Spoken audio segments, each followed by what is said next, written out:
Hello everyone, स्वागत है आप सभी का हमारे इस चैनल पे। आज हम लोग इस सेशन में साइंस के कुछ महत्वपूर्ण प्रश्नों को देखेंगे जो Bihar SI, Bihar teacher, civil code की भर्ती, सिपाही भर्ती और ग्रुप डी एग्ज़ाम के लिए तथा अन्य जो एग्ज़ाम होते हैं स्टेट के और सेंट्रल लेवल के, उसके लिए काफ़ी महत्वपूर्ण होने वाला है ये सेशन। तो चलिए आज के इस साइंस के सेशन को हम लोग शुरू करते हैं। तो चलिए आज का हम लोग फर्स्ट क्वेश्चन देखते हैं इसमें क्या है। हरित गृह प्रभाव का अर्थ क्या है? तो बेसिकली पूछा गया है ग्रीन हाउस गैस इफेक्ट जो होता है उसका मतलब क्या होता है, इसका अर्थ क्या है। फोर्थ ऑप्शन यहाँ पे दिए हुए हैं, इसका आंसर हो जाएगा ऑप्शन ए करेक्ट हो जाएगा। वायुमंडल में ग्रीन हाउस गैसों के घनीकरण के कारण वायुमंडल में तापमान का बढ़ना। अब थोड़ा सा और फैक्ट जानते हैं इसके बारे में। ग्रीन हाउस प्रभाव एक प्राकृतिक प्रक्रिया होती है जिसमें कार्बन डाइऑक्साइड के बढ़ते प्रभाव के कारण ताप बढ़ते हैं। ग्रीन हाउस गैस की संकल्पना सर्वप्रथम किसने दिया था? जोसेफ फोरियर के द्वारा दिया गया था। ठीक है, तो ग्रीन हाउस गैस के अंदर अगर मुख्य हम लोग घटक की बात करते हैं तो कौन सा है? वो कार्बन डाइऑक्साइड है। नेक्स्ट क्वेश्चन देखते हैं हम लोग। निम्नलिखित गैसों में कौन सी एक गैस पृथ्वी पर जीवन के लिए हानिकारक भी है और लाभदायक भी है?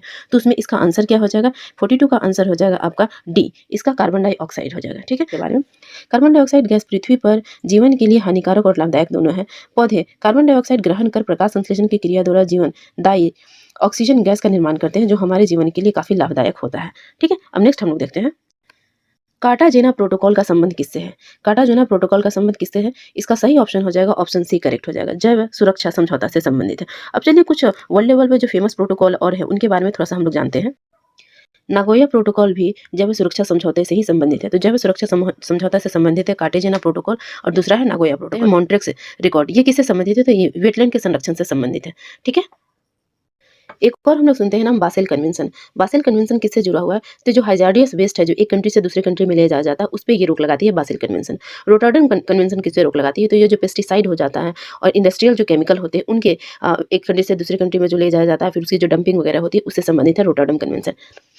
और वियना कन्वेंशन संबंधित है ओजोन लेयर के संरक्षण से। वियना कन्वेंशन संबंधित है ओजोन लेयर के संरक्षण से। फिर हम लोग देखते हैं मॉन्ट्रियल प्रोटोकॉल, ये भी ओजोन लेयर के संरक्षण से संबंधित है। एक हम लोग और नाम सुनते हैं किगाली एग्रीमेंट, ये किससे संबंधित है? तो ये जो हाइड्रोफ्लोरोकार्बन होता है उससे संबंधित है। नेक्स्ट हम लोग देखते हैं एक और कन्वेंशन, वो है मीना माता कन्वेंशन। ये किससे संबंधित है मीना माता कन्वेंशन?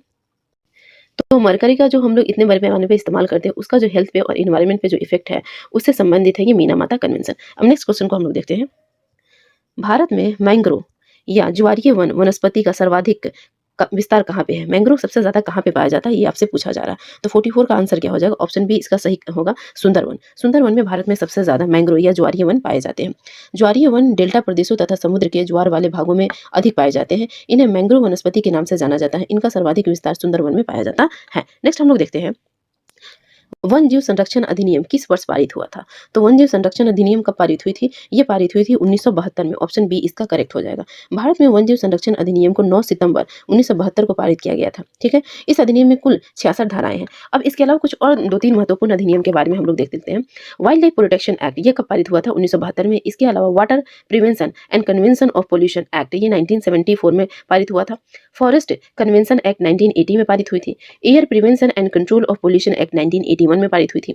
इन्वायरमेंट प्रोटेक्शन एक्ट 1986 में पारित हुई थी। इन सभी एक्ट को भी आप लोग ध्यान में रखिएगा, इससे भी क्वेश्चन आते हैं एग्जाम में। नेक्स्ट हम लोग देखते हैं एक संतुलित रासायनिक समीकरण किस सिद्धांत पर आधारित होता है? तो संतुलित रासायनिक समीकरण आधारित होता है द्रव्यमान संरक्षण के नियम पे आधारित होता है। ठीक है, नेक्स्ट हम लोग देखते हैं क्वेश्चन। निम्नलिखित में से कौन एक दुर्बल अम्ल वीक एसिड है? तो दुर्बल अम्ल इसमें कौन है? देखिए सभी इसमें एसिड है लेकिन सबसे कमजोर इसमें जो है वही आपको आंसर देना है। तो ऑप्शन सी इसका करेक्ट हो जाएगा। CH3COOH एक दुर्बल अम्ल है। वे अम्ल जो जलीय विलयन में पूर्णतः आयनिक न होकर आंशिक रूप से आयनित होते हैं दुर्बल अम्ल कहलाते हैं। एसिटिक अम्ल जो कि जिसका सूत्र होता है CH3COOH, फॉर्मिक अम्ल जिसका सूत्र होता है HCOOH और हाइड्रोजन सल्फाइड H2S आदि जो होते हैं ये सभी दुर्बल अम्ल होते हैं। धुआं सोडा सोडियम कार्बोनेट जिसका फॉर्मूला होता है Na2CO3 10H2O। ठीक है, तो धोवन सोडा को हम लोग क्या बोलते हैं? सोडियम कार्बोनेट बोलते हैं और इसका फॉर्मूला होता है Na2CO3 10H2O।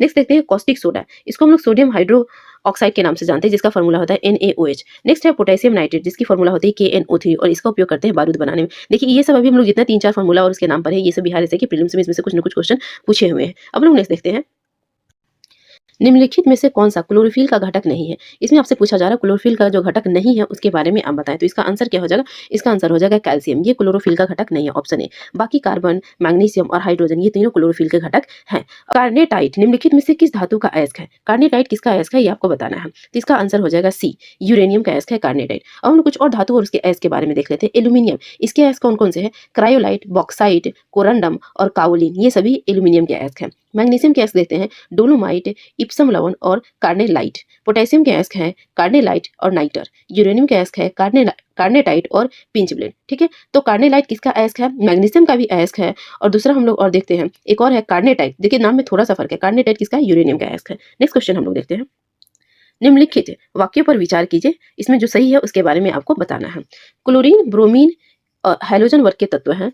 गोल्ड और प्लैटिनम उत्कृष्ट धातु के उदाहरण हैं। लेड ऑक्साइड को लिथार्ज कहा जाता है। तो इसमें कौन कौन सा सही है ये आपको बताना है। इसमें तीनों ही सही है, तो ऑप्शन डी इसका करेक्ट हो जाएगा। नेक्स्ट क्वेश्चन है, किसी विलयन में विलयन की कुल मात्रा तथा उसमें मिश्रित विलय की कुल मात्रा का अनुपात क्या कहलाता है? किसी विलयन में विलयन की कुल मात्रा तथा उसमें मिश्रित विलय की कुल मात्रा का अनुपात क्या कहलाता है? तो इसका आंसर हो जाएगा 56 नंबर का सी ऑप्शन इसका करेक्ट हो जाएगा। विलयन की सांद्रता कहलाती है। किसी विलयन में विलयन की कुल मात्रा तथा उसमें मिश्रित विलय की कुल मात्रा का अनुपात उस विलयन की सांद्रता कहलाती है।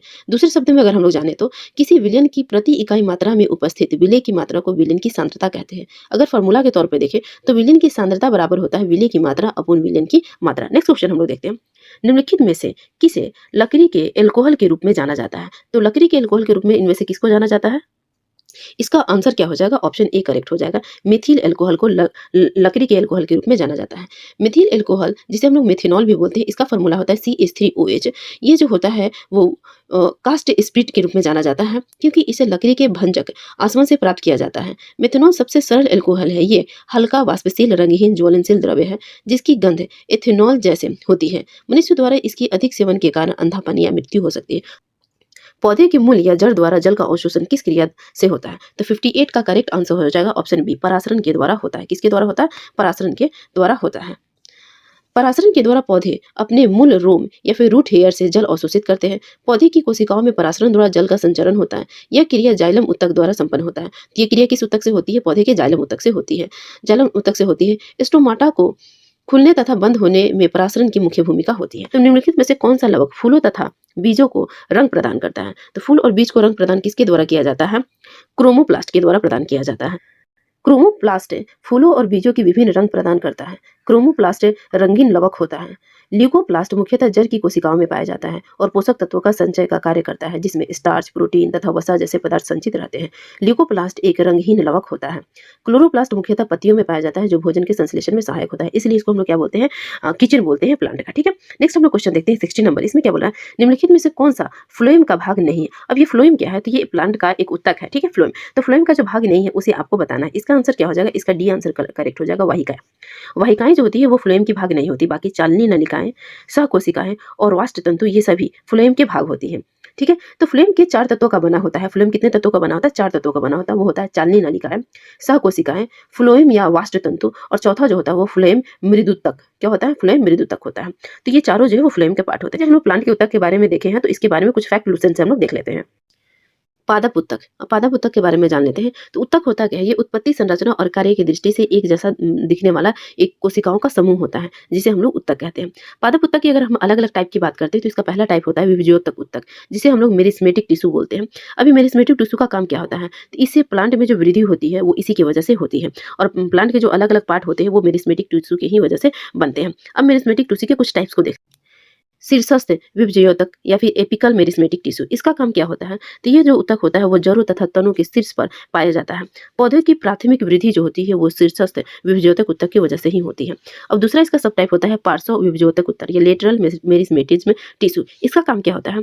तो ये तना एवं जड़ों की मोटाई में वृद्धि करता है। देखिए जो शीर्ष पर अवस्थित होता है वो होता है शीर्षस्थ विभज्योतक ऊतक। इससे जो प्लांट होते हैं उसकी लंबाई में वृद्धि होती है। चौड़ाई में जो वृद्धि करने वाला होता है वो होता है पार्श्व विभज्योतक ऊतक। ठीक, नेक्स्ट देखते हैं अंतर्वेशीय विभज्योतक ऊतक या फिर इंटर कैलरी मेरिस्मेटिक टिश्यू। इसका काम क्या होता है? तो ये लंबाई में वृद्धि करता है। ठीक है, और इसकी महत्ता वैसे पौधों के लिए होती है जिनके शीर्ष भाग को शाकाहारी जानवर खा जाते हैं। तो इनका भी वही काम होता है, लंबाई में वृद्धि करना, लेकिन एकदम टॉप में नहीं अवेलेबल होते, ये नीचे की तरफ होते हैं। अगर कोई शाकाहारी जानवर उस पौधे को खा जाती है तो ये बाकी बचे जो पौधे के पार्ट होता है उसे बढ़ने में मदद करता है, इंटरकैलरी मेरिस्मेटिक टिश्यू, जैसे कि घास। घास में अवस्थित होता है अंतर्वेशी विभज्योतक उत्तक। अब अस्थायी उत्तक की बात करते हैं। इतने अभी तक हम लोग जितने भी पढ़ा वो प्लांट के अस्थायी उत्तक थे।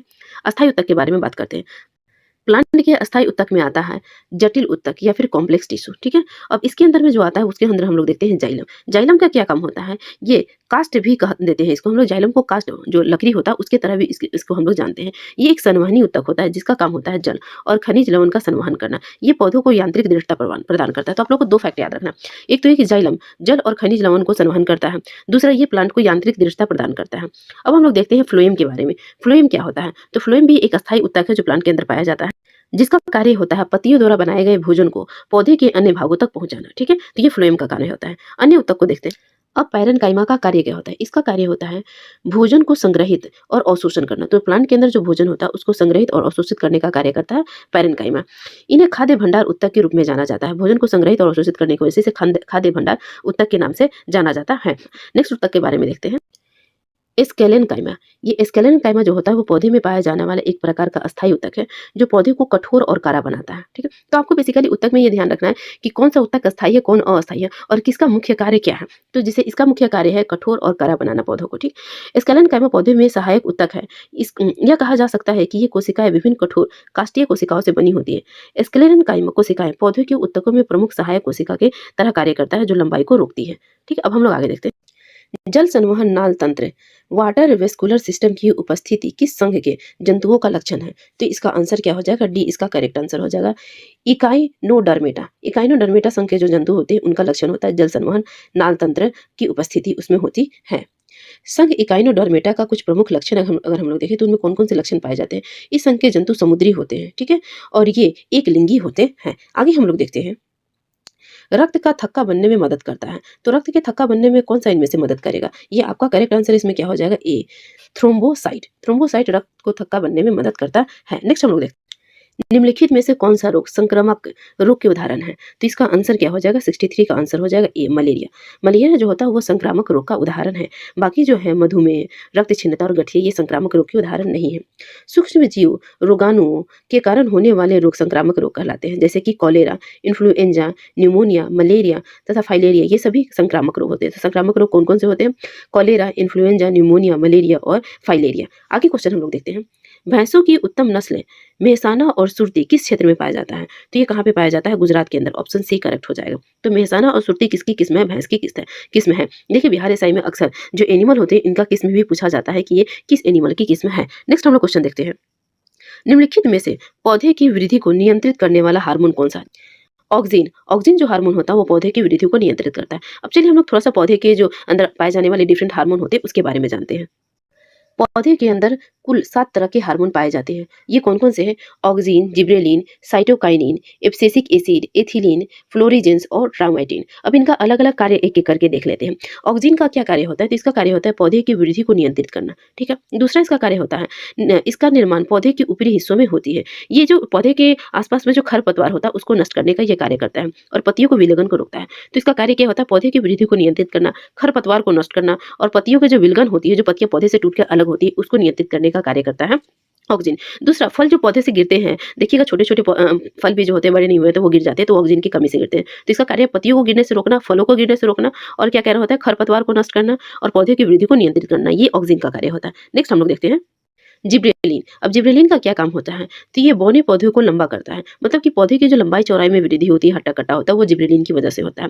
दूसरा, ये फूल बनने में मदद करता है, अंकुरित होने के लिए प्रेरित करता है। फूल बनने में मदद करना, अंकुरित होने के लिए प्रेरित करना और बौने पौधों को लंबा करना, ये सभी जिब्रेलिन की वजह से होता है। इसी की वजह से जिब्रेलिन का छिड़काव किया जाता है वृहत आकार के फल प्राप्त करने में। तो कृषक के द्वारा बड़े आकार के फल या फूल प्राप्त करने होते हैं तो जिब्रेलिन का छिड़काव किया जाता है। नेक्स्ट हार्मोन को देखते हैं। नेक्स्ट है साइटोकाइनिन। इसका कार्य क्या होता है, तो ये पौधे के अंदर जो जीर्णता होती है उसको रोकता है और ये आरएनए एवं प्रोटीन के बनने में सहायता करता है। अब देखते हैं हम लोग एब्सिसिक एसिड। ये मात्र एक ऐसा हार्मोन है प्लांट का जो कि वृद्धि रोधक होता है। तो ये कैसा हार्मोन है? वृद्धि रोधक हार्मोन है। ये वृद्धि होने से रोकता है, ठीक है? ये पत्तियों के विलयन की मुख्य भूमिका निभाता है और पत्तियों को भी प्लांट से अलग करता है। पुष्पासन में बाधा उत्पन्न करता है, मतलब कि इसके सभी लक्षण नेगेटिव है। पत्तियों को अलग करेगा, तोड़ के पुष्प खिलने में इसमें मदद नहीं करेगा बल्कि बाधा उत्पन्न करेगा। दूसरा, वृद्धि होने में भी रुकावट पैदा करेगा, एब्सिसिक एसिड। नेक्स्ट हार्मोन को हम लोग देखते हैं एथिलीन। एथिलीन प्लांट के अंदर एकमात्र ऐसा हार्मोन है जो कि गैसीय रूप में पाया जाता है। ये एग्जाम में पूछी जाती है। फलों को पकने में और मादा पुष्पों की संख्या में वृद्धि होने में एथिलीन मदद करता है। तो फल को पकाने में और मादा पुष्प की संख्या में वृद्धि करने में एथिलीन मदद करता है। नेक्स्ट देखते हैं, पत्तियों, पुष्पों और फलों के विलयन को प्रेरित करता है ये, ठीक है? नेक्स्ट हार्मोन के बारे में देखते हैं, फ्लोरिजेंस। ये फ्लोरिजेंस कैसा हार्मोन होता है? तो ये पत्ती में बनने वाला हार्मोन होता है, जो कि फूल खिलाने वाला हार्मोन के नाम से जाना जाता है। इसकी मदद से प्लांट में फूलों की संख्या में वृद्धि होती है। अब नेक्स्ट हम लोग देखते हैं ट्राउमेटिन। ट्राउमेटिन एक प्रकार का डाइकार्बो ऑक्जेलिक अम्ल होता है। ये घायल कोशिका को रिपेयर करता है, ठीक है? तो अगर हम लोग बात करें हॉस्पिटल की तरह कौन सा काम करता है, तो प्लांट के हॉस्पिटल की तरह काम करता है ट्राउमेटिन, जो कि घायल कोशिका को रिपेयर करता है। तो ये सभी थे प्लांट के अलग अलग हार्मोन 7 तरह के। इनमें किसका क्या कार्य है ये आप लोग याद रखिएगा।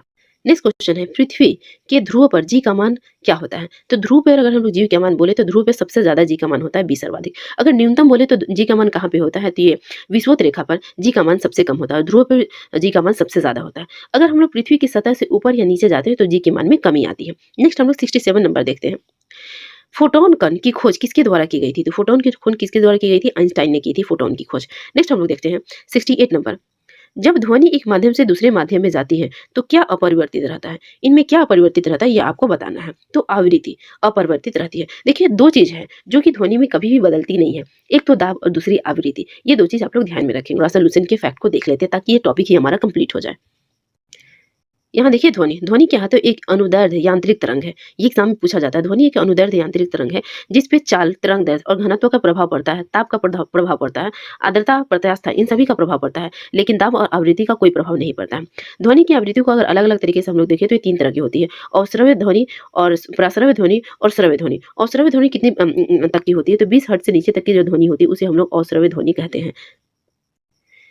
श्रव्य ध्वनि 20 हर्ट्ज से 20,000 हर्ट्ज के बीच जो ध्वनि की माप होती है उसे हम लोग बोलते हैं श्रव्य ध्वनि, जिसे हम लोग नॉर्मल मनुष्य सुन सकता है। तो हमारी जो श्रवण शक्ति होती है वो 20 हर्ट्ज से 20,000 हर्ट्ज के बीच ही काम करती है, जिसे हम लोग श्रव्य ध्वनि कहते हैं। अब नेक्स्ट है पराश्रव्य ध्वनि। ये कैसी ध्वनि होती है? तो जो कि 20,000 हर्ट्ज से ज्यादा होती है, इसे हमारी कान नहीं सुन सकती है, लेकिन इसे कुछ जानवरों के द्वारा सुना जा सकता है, ठीक है? जैसे कि चमगादड़ हो गया, कुत्ता हो गया, बिल्ली हो गई, ये सभी जानवर पराश्रव्य ध्वनि को सुन सकते हैं।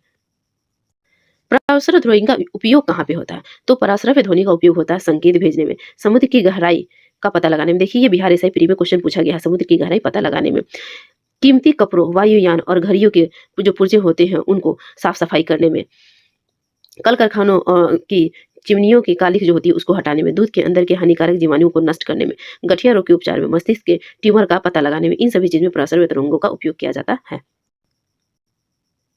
ध्वनि की चाल मुख्यतः माध्यम की प्रत्यास्थता के घनत्व पर निर्भर करती है। तो ध्वनि की चाल निर्भर करती है प्रत्यास्थता पर और घनत्व पर निर्भर करती है। ध्वनि की चाल वायु में 332 मीटर पर सेकंड होता है, जल में 1483 मीटर पर सेकंड होता है और लोहे में 5130 मीटर पर सेकंड होता है। नेक्स्ट हम लोग देखते हैं, चाल एवं तरंग दैर्ध्य बदल जाती है पर आवृत्ति जो होता है ध्वनि की कभी नहीं बदलती है, वो हमेशा एक जैसी ही रहती है। ध्वनि को प्रबलता जो होती है उसको हम लोग फोन में मापते हैं। देखिए, बिहार एसआई में ये पूछा हुआ था कि ध्वनि की प्रबलता किसमें मापी जाती है? फोन में मापी जाती है। नेक्स्ट हम लोग देखते हैं, ध्वनि का तारत्व। ये ध्वनि का वह लक्षण होता है जिससे ध्वनि को मोटी या पतली कहा जाता है। तारत्व जो होता है वो आवृत्ति पर निर्भर करता है। तारत्व किस पे निर्भर करता है? आवृत्ति पर। गुणता, ये जो ध्वनि की गुणता होती है, क्वालिटी होती है, इससे क्या पता चलता है? तो ध्वनि कैसा सुनाई देता है, किस तरह की सुनाई देती है, हर किसी की आवाज में कुछ ना कुछ डिफरेंसेस होते हैं, वो क्वालिटी से पता चलता है। अब हम लोग प्रतिध्वनि के बारे में जानते हैं। ये क्या होता है प्रतिध्वनि, जिसे इको बोलते हैं? जब ध्वनि तरंगे दूर स्थित किसी दृढ़ टावर या पहाड़ से टकराकर परावर्तित होती है तो इस परावर्तित ध्वनि को ही हम लोग प्रतिध्वनि या इको कहते हैं। प्रतिध्वनि के लिए जो डिस्टेंस होना चाहिए श्रोता और प्रवर्तक सतह के बीच, वो कम से कम 16.6 मीटर या 17 मीटर भी हम लोग कहते हैं, इतनी होनी चाहिए। तो प्रतिध्वनि के लिए डिस्टेंस कितनी होनी चाहिए? 16.6 मीटर या 17 मीटर होनी चाहिए। कानों पर ध्वनि का प्रभाव 1/10 सेकंड तक रहता है। ध्वनि के अपवर्तन के कारण ध्वनि दिन की अपेक्षा रात में अधिक दूर तक सुनाई पड़ती है। नेक्स्ट क्वेश्चन है, नाभिकीय रिएक्टर में किसका प्रयोग नियंत्रक छड़ के रूप में किया जाता है? तो नियंत्रक छड़ के रूप में किसका प्रयोग किया जाता है? इसका आंसर हो जाएगा बी, बोरोन का इस्तेमाल करते हैं नियंत्रक छड़ के रूप में। अब चलिए हम लोग थोड़ा सा जानते हैं नाभिकीय रिएक्टर और इसमें जो अलग अलग चीजों का इस्तेमाल होता है उसके बारे में। नाभिकीय रिएक्टर में ईंधन के रूप में यूरेनियम 235, 235 और प्लूटोनियम 239 का इस्तेमाल होता है। तो नाभिकीय रिएक्टर में ईंधन के तौर पे यूरेनियम 235 और प्लूटोनियम 239 का इस्तेमाल किया जाता है। नाभिकीय रिएक्टर में मंदक के रूप में भारी जल या ग्रेफाइट, जिसे हम लोग D2O बोलते हैं, इसका इस्तेमाल किया जाता है। नाभिक के अंदर मंदक जो होता है वो रिएक्टर में न्यूट्रॉनों की गति को धीमा करता है। नाभिक के अंदर नियंत्रक छड़ या कंट्रोल रॉड के रूप में कैडमियम या बोरॉन के छड़ का इस्तेमाल किया जाता है। तो यह था नाभिकीय रिएक्टर के बारे में। अब हम लोग श्रृंखला अभिक्रिया के बारे में जान लेते हैं कि इसका उपयोग कहाँ-कहाँ पे होता है। अगर नाभिकीय श्रृंखला अभिक्रिया की बात करते हैं तो उसमें पहला हम लोग नाम सुनते हैं परमाणु बम के बारे में। तो जो परमाणु बम होता है उसके अंदर हम लोग यूरेनियम के U-235 और प्लूटोनियम के 239 जो होते हैं उसका इस्तेमाल हम लोग करते हैं। नाभिकीय विखंडन के सिद्धांत पर काम करता है। परमाणु बम जो होता है वो नाभिकीय विखंडन के सिद्धांत पर कार्य करता है। और ये किस तरह का नाभिकीय विखंडन होता है, तो अनियंत्रित नाभिकीय विखंडन के सिद्धांत पर काम करता है परमाणु बम। अगर नियंत्रित नाभिकीय विखंडन की बात करते हैं तो नियंत्रित नाभिकीय विखंडन के सिद्धांत पर काम करता है परमाणु भट्टी, जिसके अंदर हम लोग नाभिकीय रिएक्टर, जिसको हम लोग नाभिकीय रिएक्टर और बाकी सारे जो मंदक वगैरह देखे उसका इस्तेमाल करते हैं। अब हम लोग बात करते हैं नाभिकीय संलयन अभिक्रिया। नाभिकीय संलयन अभिक्रिया से क्या होती है, तो जो सूर्य, चांद, ये सभी चीजें होती हैं जिनके अंदर हमें उसकी रोशनी दिखती है, जैसे कि सूर्य हो गया, तारे हो गए, इनके अंदर नाभिकीय संलयन अभिक्रिया होती है। तो उसके अलावा जो हम लोग हाइड्रोजन बम का इस्तेमाल करते हैं वो भी नाभिकीय संलयन अभिक्रिया पर काम करती है। तो परमाणु बम का कार्य करती है और परमाणु रिएक्टर काम करती है नाभिकीय विखंडन पे। नाभिकीय संलयन पे काम करती है सूर्य, तारे, ये सभी जितने भी खगोलीय पिंड है जिनके अंदर प्रकाश होता है, ऊर्जा होती है वो। उसके साथ साथ जो हाइड्रोजन बम हम लोग इस्तेमाल करते हैं वो भी नाभिकीय संलयन अभिक्रिया पे कार्य करती है। नेक्स्ट है, दिए गए जो विकल्प है इनमें कौन सदिश राशि है, उसके उदाहरण जो गलत है वो आपको बताने हैं। तो इनमें कौन सदिश राशि नहीं है ये आपको बताना है। तो इसका करेक्ट आंसर क्या हो जाएगा, इसका ए, कार्य जो है वो सदिश राशि नहीं है। बाकी त्वरण, बल, ये सभी, ये दोनों जो है वो सदिश राशि है। अब चलिए हम लोग जान लेते हैं कौन कौन सदिश राशि है, कौन कौन अदिश राशि है। पहले तो हम लोग जान लेते हैं अदिश राशि क्या होता है। तो वैसी भौतिक राशि है जिसमें केवल परिणाम होता है, तो केवल परिमाण होंगे वो अदिश राशि कहलाएगी, और जिसमें परिमाण के साथ साथ दिशा भी होगा वो कहलाएगी सदिश राशि। सदिश राशि को हम लोग वेक्टर क्वांटिटी बोलते हैं और अदिश राशि को स्केलर क्वांटिटी बोलते हैं। अब एग्जाम्पल देख लेते हैं अदिश राशि या स्केलर क्वांटिटी की। इसकी क्या एग्जाम्पल हो जाएगी, द्रव्यमान, चाल, आयतन, कार्य, समय, ऊर्जा, ये सभी अदिश राशि है। इसके साथ साथ दाब और विभवांतर, ये भी अदिश राशि है। तो फिर एक बार सुन लेते हैं, दाब, विभवांतर, द्रव्यमान, चाल, आयतन, कार्य, समय, ऊर्जा, ये सभी क्या है, अदिश राशियां हैं। उसके अलावा हम लोग बात करते हैं सदिश राशि। सदिश राशि कौन कौन सी होती है, तो सदिश राशि होती है वेग, विस्थापन, बल, त्वरण, चुंबकीय क्षेत्र की तीव्रता, आवेग, बल आघूर्ण, संवेग, ये सभी सदिश राशि होती है। तो इनको आप अच्छे से याद कर लीजिएगा, सदिश राशि कौन कौन सी है और अदिश राशि कौन कौन सी है। आगे, निम्नलिखित में से किन दो भौतिक राशियों की इकाई एक सी है, ये आपको ऑप्शन देना है। इसमें से कौन सा करेक्ट आंसर हो जाएगा, ये इसका करेक्ट आंसर हो जाएगा। दाब और बल ये ऐसी भौतिक राशि है जिनकी इकाई एक जैसी है, बाकी सबकी अलग अलग जो है इकाई होती है। और दाब और बल की भौतिक राशि की अगर बात करते हैं तो कौन सी होती है, न्यूटन या किलोग्राम मीटर पर सेकेंड स्क्वायर होती है। तो दाब और बल दोनों की जो है यही राशियां होती है। नेक्स्ट हम लोग देखते हैं, एनेमोमीटर उपकरण का प्रयोग ब्लैंक्स मापने में करते हैं। एनेमोमीटर का प्रयोग कहाँ करते हैं, देखिए पिछले बार एसआई के PYQ के जो साइंस के वीडियो करवाए थे उसमें हम आप लोगों को इसके बारे में पूरे स्लाइड पढ़ाए थे, तो वहाँ से अगर आप लोग जाके देखेंगे तो इसके बारे में आप लोग इसका आंसर यहाँ दे पाएंगे। एनेमोमीटर का प्रयोग हम लोग किस चीज़ में करते हैं, तो इसका आंसर हो जाएगा वायु की गति को मापने में करते हैं। एनेमोमीटर एक डिवाइस है जिसका प्रयोग वायु की गति एवं शक्ति मापने के लिए किया जाता है। इसे पवन वेग मापी या एनेमोमीटर भी कहा जाता है। नेक्स्ट क्वेश्चन देखते हैं, निम्नलिखित में से कौन सी समीकरण को दर्शाती है, तो कौन सही समीकरण को दर्शा रहा है इसके बारे में आपको बताना है। यहाँ देखिए आपको समीकरण नजर आ रहा है और इसका आंसर क्या हो जाएगा, आंसर इसका ए करेक्ट हो जाएगा। यांत्रिक ऊर्जा गतिज ऊर्जा इक्वल टू क्या हो जाएगी, स्थितिज ऊर्जा हो जाएगी। नेक्स्ट हम लोग देखते हैं, बर्नौली का प्रमेय किसके संरक्षण के सिद्धांत पर आधारित होता है। बर्नौली का प्रमेय आधारित होता है ऊर्जा संरक्षण के सिद्धांत पर, ऑप्शन डी इसका करेक्ट हो जाएगा। ठीक है, नेक्स्ट हम लोग देखते हैं,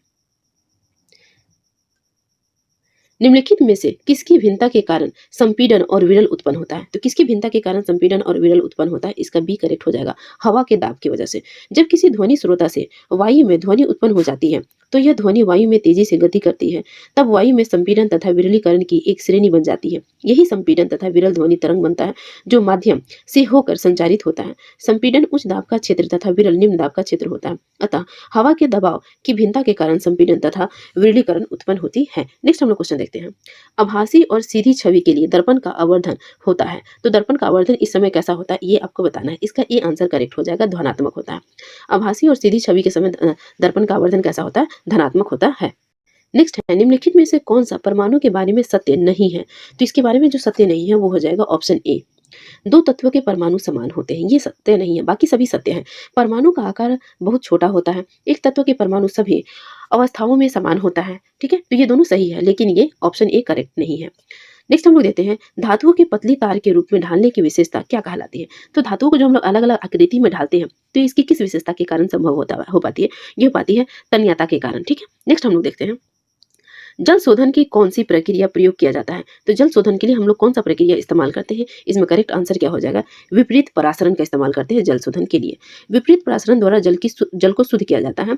यह बाह्य आरोपित दाब कार्यरत परासरण दाब से उच्च होता है तो परासरण विपरीत परासरण कहलाता है, अर्थात विलायक अणु उच्च सांद्रण के क्षेत्र से निम्न सांद्रण के क्षेत्र की ओर जाने लगता है। नेक्स्ट हम लोग देखते हैं निम्नलिखित में से कौन सा क्षारीय विलयन नहीं है। तो इसमें कौन सा क्षारीय विलयन नहीं है, इसका डी करेक्ट हो जाएगा aluminium hydra oxide. Aluminium hydra oxide जो है वो क्षारीय विलयन नहीं है, बाकी इनमें सभी जो है वो क्षारीय विलयन है।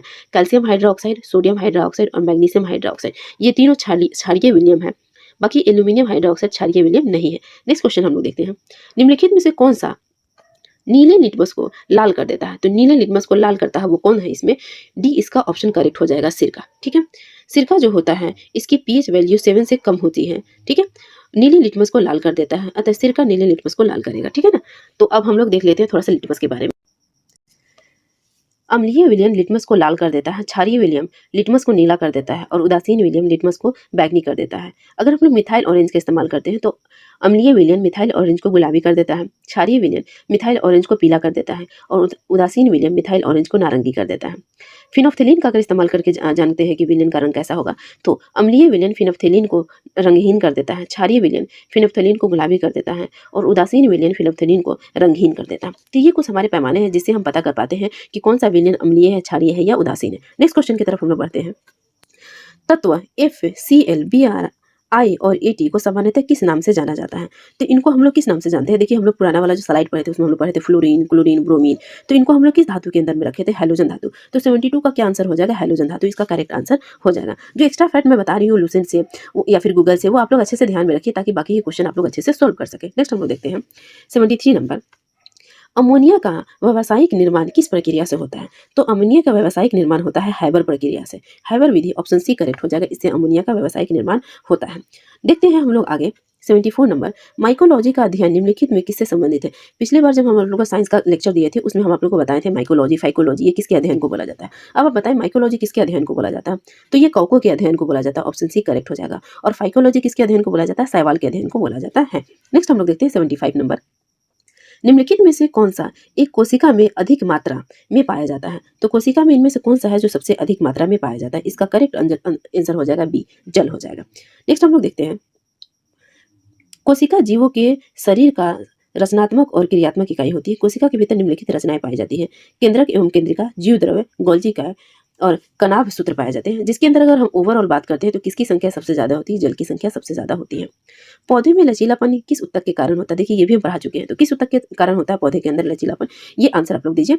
तो 76 का करेक्ट आंसर हो जाएगा ऑप्शन ए, कॉलिन काइमा के अंदर पौधे के अंदर लचीलापन आता है। अब 77 नंबर देखते हैं, मनुष्य में पुरुषों के यौन गुणसूत्र में कौन सा समूह होता है। तो पुरुष के अंदर क्या होता है, एक्स और वाई होता है। तो 77 का आंसर क्या हो जाएगा, ऑप्शन सी इसका करेक्ट हो जाएगा, एक्स और वाई इसका करेक्ट आंसर होगा। अगर फीमेल की बात करते हैं तो उसके अंदर दोनों ही एक्स एक्स क्रोमोसोम पाए जाते हैं। 78 है, अमीबा में प्रजनन कैसे होता है। तो अमीबा के अंदर जो प्रजनन होता है वे द्विखंडन के द्वारा होता है, द्विखंडन के द्वारा अमीबा के अंदर प्रजनन होता है। नेक्स्ट हम लोग 79 नंबर देखते हैं, निम्नलिखित में से कौन परिसंचरण तंत्र का अंग नहीं है। तो परिसंचरण तंत्र का जो अंग नहीं है वो कौन सी है, इसका डी करंट आंसर हो जाएगा, करेक्ट आंसर हो जाएगा डी, बड़ी आंत। ये परिसंचरण तंत्र का अंग नहीं है, बाकी रक्त, धमनी, हृदय ये सभी परिसंचरण तंत्र का अंग होती है। नेक्स्ट है, निम्नलिखित में से किन पौधों को जड़, तना तथा पत्तियों में विभेदित नहीं किया जा सकता है। तो किस तरह के जो पौधे होते हैं उन्हें हम लोग अलग अलग पार्ट्स में नहीं बांट सकते हैं। तो इसका करेक्ट आंसर हो जाएगा सी, स्पाइरोगाइरा। स्पाइरोगाइरा के ग्रुप के जो पौधे होते हैं उनके हम जड़, तना और पत्तियों को अलग अलग तरह से नहीं डिवाइड कर सकते हैं। वर्ष 1997 में जलवायु परिवर्तन सम्मेलन कहाँ हुआ था। तो ये कहाँ पे हुआ था, क्योटो के अंदर में हुआ था, ऑप्शन सी इसका करेक्ट हो जाएगा। क्योटो सम्मेलन का आयोजन जापान के क्योटो शहर में दिसंबर 1997 में भूमंडलीय ताप, जिसे हम लोग ग्लोबल वार्मिंग बोलते हैं, इसके संबंध में हुआ था। तो क्योटो प्रोटोकॉल संबंधित है भूमंडलीय ताप से। इस सम्मेलन का मुख्य उद्देश्य था वातावरण में हानिकारक गैसों की सांद्रता की सीमा को नियंत्रित करना, जिससे कि जलवायु परिवर्तन के खतरा को और टाला जा सके। ठीक है, नेक्स्ट हम लोग देखते हैं भारत की प्रथम रामसर साइट निम्नलिखित में से कौन सी है। तो भारत की प्रथम रामसर साइट कौन सी है, चिलिका झील है, ऑप्शन बी करेक्ट हो जाएगा। चिलिका झील उड़ीसा में स्थित है। ये भारत के पहले रामसर स्थल के रूप में इसे मान्यता मिली थी। भारत का सबसे बड़ा आर्द्र भूमि स्थल बात करते हैं तो पिछले सेट में हम लोग देखे थे सुंदरवन है, ठीक है, जो कि पश्चिम बंगाल में स्थित है। भारत का सबसे छोटा आर्द्र भूमि है रेणुका आर्द्र भूमि, जो कि हिमाचल प्रदेश में अवस्थित है। नेक्स्ट क्वेश्चन हम लोग देखते हैं, जैव विविधता का सबसे महत्वपूर्ण पहलू क्या है? तो जैव विविधता की सबसे महत्वपूर्ण पहलू कौन सी होगी? इसका आंसर क्या हो जाएगा? डी इसका करेक्ट आंसर हो जाएगा। पारिस्थितिकी तंत्र का निर्वहन, ये इसकी सबसे महत्वपूर्ण पहलू होगी या महत्वपूर्ण घटक होगी, ठीक है। 69 नंबर हम लोग देखते हैं, पारिस्थितिकी तंत्र में एक पौधे एक पोषी स्तर से दूसरे पोषी स्तर में स्थानांतरित से ऊर्जा का मात्रा में क्या प्रभाव पड़ता है? तो अगर हम लोग एक स्तर से दूसरे स्तर में जाते हैं तो उसमें ऊर्जा घटती है या बढ़ती है, इस पर क्या प्रभाव पड़ता है ये आपको देना है। तो इसका करेक्ट आंसर हो जाएगा बी, ऊर्जा की मात्रा घटती है। वह क्षेत्र जो दो पारिस्थितिकी तंत्र के मध्य सीमा रेखा अथवा संक्रमण क्षेत्र के रूप में कार्य करती है। तो दो पारिस्थितिकी तंत्र के बीच में जो कार्य करती है उस सीमा रेखा को हम लोग क्या करते हैं? तो उस सीमा की रेखा को हम लोग करते हैं इकोटोन। ऑप्शन डी इसका करेक्ट हो जाएगा। अगर कुछ एग्जाम्पल बोले इकोटोन का तो क्या हो जाएगा? एक तो मैंग्रोव हो जाएगा, ठीक है। मैंग्रोव का काम क्या होता है? एक तरफ समुद्र होता है, दूसरी तरफ स्थल वाला इलाका होता है, बीच में ये दलदली भूमि की तरह कार्य करती है ना। और ये काफी जो है वो जैविक दृष्टिकोण से काफी महत्वपूर्ण भी होती है। तो इस तरह के जो क्षेत्र होते हैं उसी को हम लोग बोलते हैं इकोटोन। नेक्स्ट हम लोग देखते हैं, दिए गए विकल्पों में से कौन अदिश राशि के उदाहरण? देखिए ये तो आंसर आप लोग से बनने चाहिए क्योंकि आप लोग को हम पढ़ा चुके हैं पिछले स्लाइड में। तो अदिश राशि आपसे पूछा जा रहा है, वेग, चाल, बल, इनमें कौन अदिश राशि है ये आप बताइए। तो इसका आंसर क्या हो जाएगा? सी। सी इसका करेक्ट हो जाएगा। चाल एक अदिश राशि है, वेग सदिश राशि है, बल सदिश राशि है, ठीक है। नेक्स्ट हम लोग देखते हैं, न्यूटन के किस नियम से बल का व्यंजन प्राप्त होता है? तो न्यूटन के किस नियम से बल की व्यंजन प्राप्त होती है? इसका करेक्ट आंसर हो जाएगा बी, न्यूटन के द्वितीय गति नियम से। अब चलिए हम लोग न्यूटन के सभी गतियों को एक बार देख लेते हैं। न्यूटन का गति नियम, भौतिकी के पिता कहे जाने वाले न्यूटन सन 1687 में अपनी पुस्तक प्रिंसिपिया में सबसे पहले गति के नियम का प्रतिपादन किया था। तो न्यूटन के द्वारा गति के नियम का प्रतिपादन किया गया था 1687 में उनकी पुस्तक प्रिंसिपिया के माध्यम से। अब प्रथम गति के नियम को देखते हैं, इसके बारे में बताती हूँ। तो न्यूटन की जो प्रथम गति नियम है वो बताती है कि यदि कोई वस्तु विराम अवस्था में है तो वह विराम की अवस्था में ही रहेगी यदि वह एक समान चाल से सीधी रेखा में चल रही हो तो, ठीक है। अगर उस पर जब तक उस पर बाहरी कोई फोर्स कार्य नहीं करेगा वो उसी की उसी अवस्था में ही कोई वस्तु रहेगी। ये न्यूटन का प्रथम गति नियम है। इसे हम लोग गैलीलियो का नियम भी कहते हैं और जड़त्व का नियम भी करते हैं, ठीक है। तो न्यूटन के प्रथम गति नियम को बोलते हैं गैलीलियो का नियम और जड़त्व का नियम। वायु बल के अभाव में किसी वस्तु की अपनी विराम अवस्था या समान गति की अवस्था को बनाए रखने की प्रवृत्ति को जड़त्व कहा जाता है। अब न्यूटन की जो प्रथम गति के नियम है उससे बल की परिभाषा हमें प्राप्त होती है। अब न्यूटन की प्रथम गति के नियम जो है उसके कुछ एग्जाम्पल हम लोग देख लेते हैं। तो इसके एग्जाम्पल में हो जाएगा, ठहरी हुई मोटर या रेलगाड़ी के अचानक चल पड़ने से उसमें बैठे यात्री का पीछे की ओर झुकना। जैसे कि हम लोग किसी भी गाड़ी में बैठे होते हैं, अगर वो चलता है या अचानक बंद हो जाता है तो हमारी बॉडी जो होती है उसी की तरफ झुक जाती है, या अचानक चलने लगता है तो हमारी बॉडी पीछे की तरफ झुक जाती है, या फिर हम लोग चलती हुई गाड़ी से उतरते हैं तो हमारा कदम जो हो वो आगे की तरफ चलने लगता है।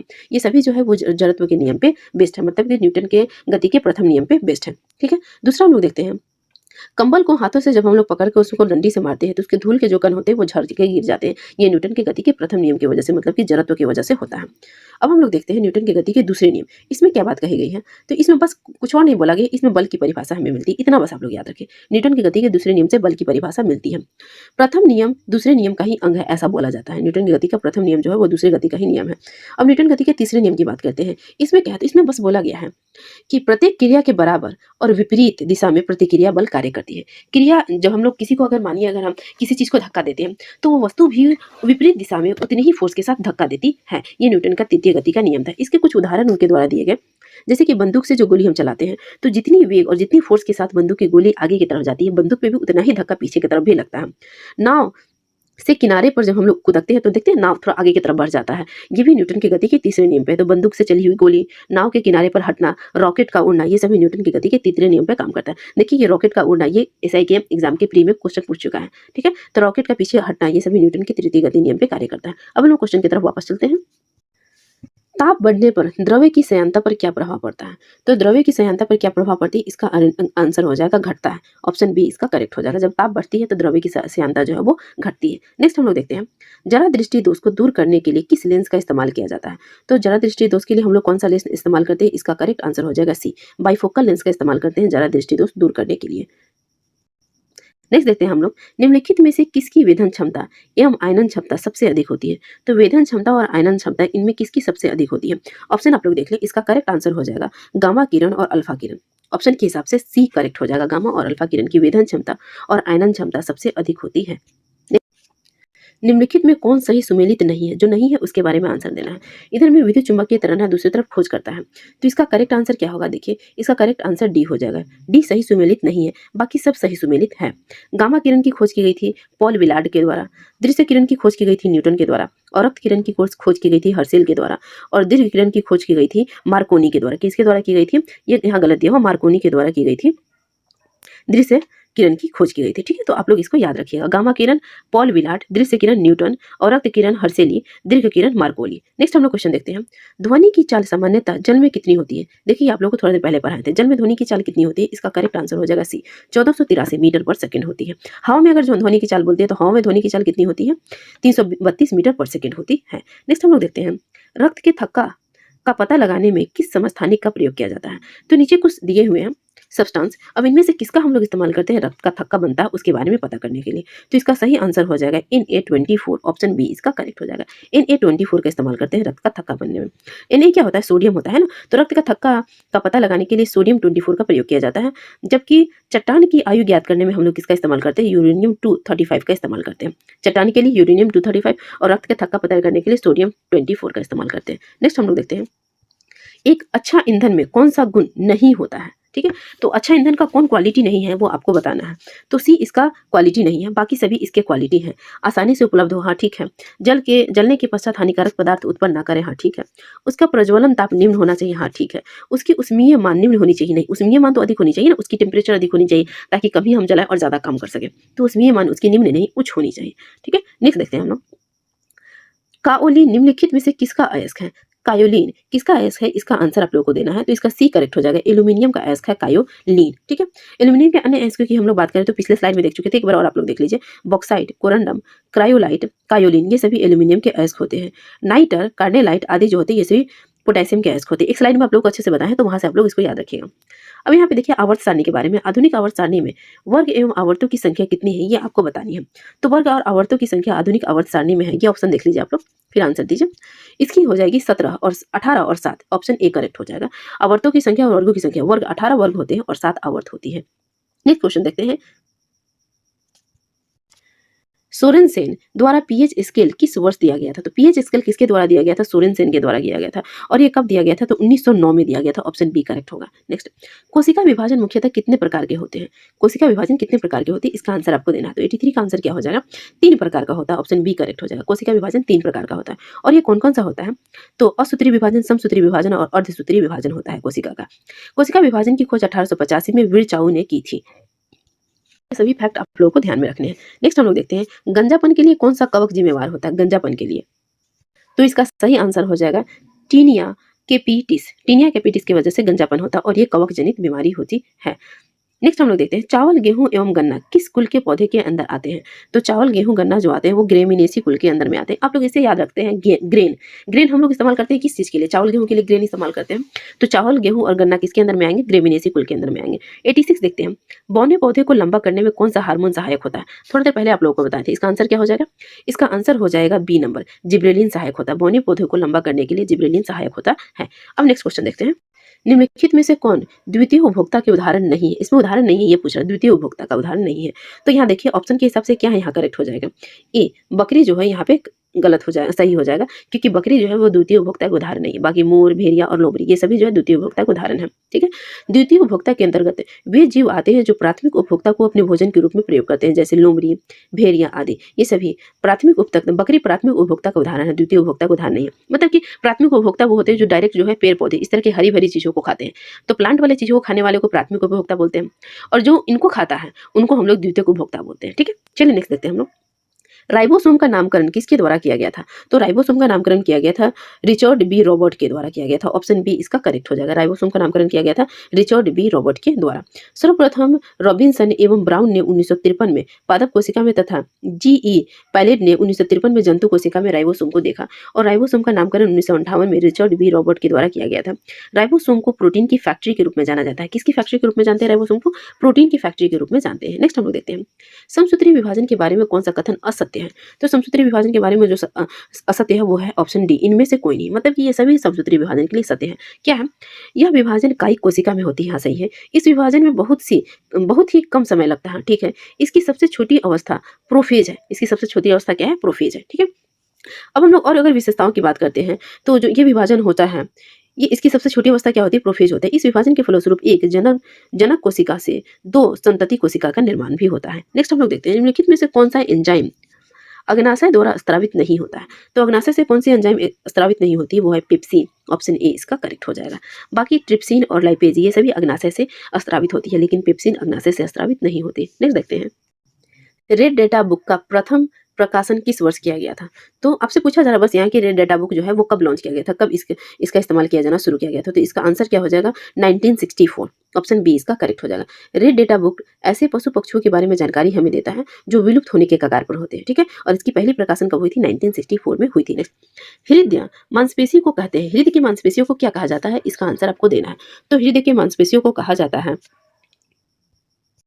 मायोकार्डियम। ऑप्शन सी करेक्ट हो जाएगा। हृदय की मांसपेशियों कहा जाता है मायोकार्डियम। हृदय की मांसपेशियों की परत को मायोकार्डियम कहा जाता है। ये कार्डियो मायोसाइट्स से बनी होती है। किसकी बनी होती है? कार्डियो मायोसाइट्स से बनी होती है। मायोकार्डियम हृदय के सभी 4 कक्षों की दीवारों में पाया जाता है। प्रोप्रियोसेप्टिव न्यूरोमस्क्यूलर फैसिलिटेशन पीएनएफ तकनीक संबंधित है। ये जो पीएनएफ तकनीक है प्रोप्रियोसेप्टिव न्यूरोमस्क्यूलर फैसिलिटेशन तकनीक, ये किससे संबंधित है इसके बारे में आपको बताना है। तो इसका ऑप्शन हो जाएगा शरीर का लचीलापन। ये शरीर के लचीलेपन से संबंधित तकनीक है। इसका प्रयोग आमतौर पर शरीर के लचीलेपन को बढ़ाने के लिए किया जाता है। नेक्स्ट हम लोग देखते हैं 53 निम्नलिखित में से कौन सा वसा में घुलनशील विटामिन नहीं है? तो जो वसा में घुलनशील विटामिन नहीं है इसके बारे में आपको बताना है। यहाँ देखिए इसका ऑप्शन हो जाएगा बी करेक्ट हो जाएगा, विटामिन बी। और विटामिन ए, डी, ई और के जो होता है वो वसा में घुलनशील होता है, जबकि विटामिन बी और सी जो होता है वो वसा में नहीं बल्कि पानी में घुलनशील विटामिन होता है। नेक्स्ट हम लोग देखते हैं मानव शरीर की अस्थियां किस आधार पर वर्गीकृत होती है? तो मानव शरीर की जो अस्थियां होती हैं वो परिमाण एवं आकार के आधार पर वर्गीकृत होती है। किसके आधार पर? ऑप्शन सी करेक्ट हो जाएगा, परिमाण और आकार के आधार पर मानव शरीर की हड्डियां वर्गीकृत होती है। मनुष्य के अंदर में टोटल 206 हड्डियां होती हैं। अगर बाल अवस्था में बात करते हैं शिशु के अंदर, तो उनके अंदर जो हड्डियों की संख्या होती है वो 275 से 300 के बीच में होती है। कौन सा ऊतक शरीर का संरक्षण का कार्य करता है? तो शरीर के संरक्षण का जो कार्य करता है वो कौन सा ऊतक होता है? एपिथेलियमी ऊतक होता है। कौन सा? ऑप्शन ए करेक्ट हो जाएगा, एपिथेलियमी ऊतक।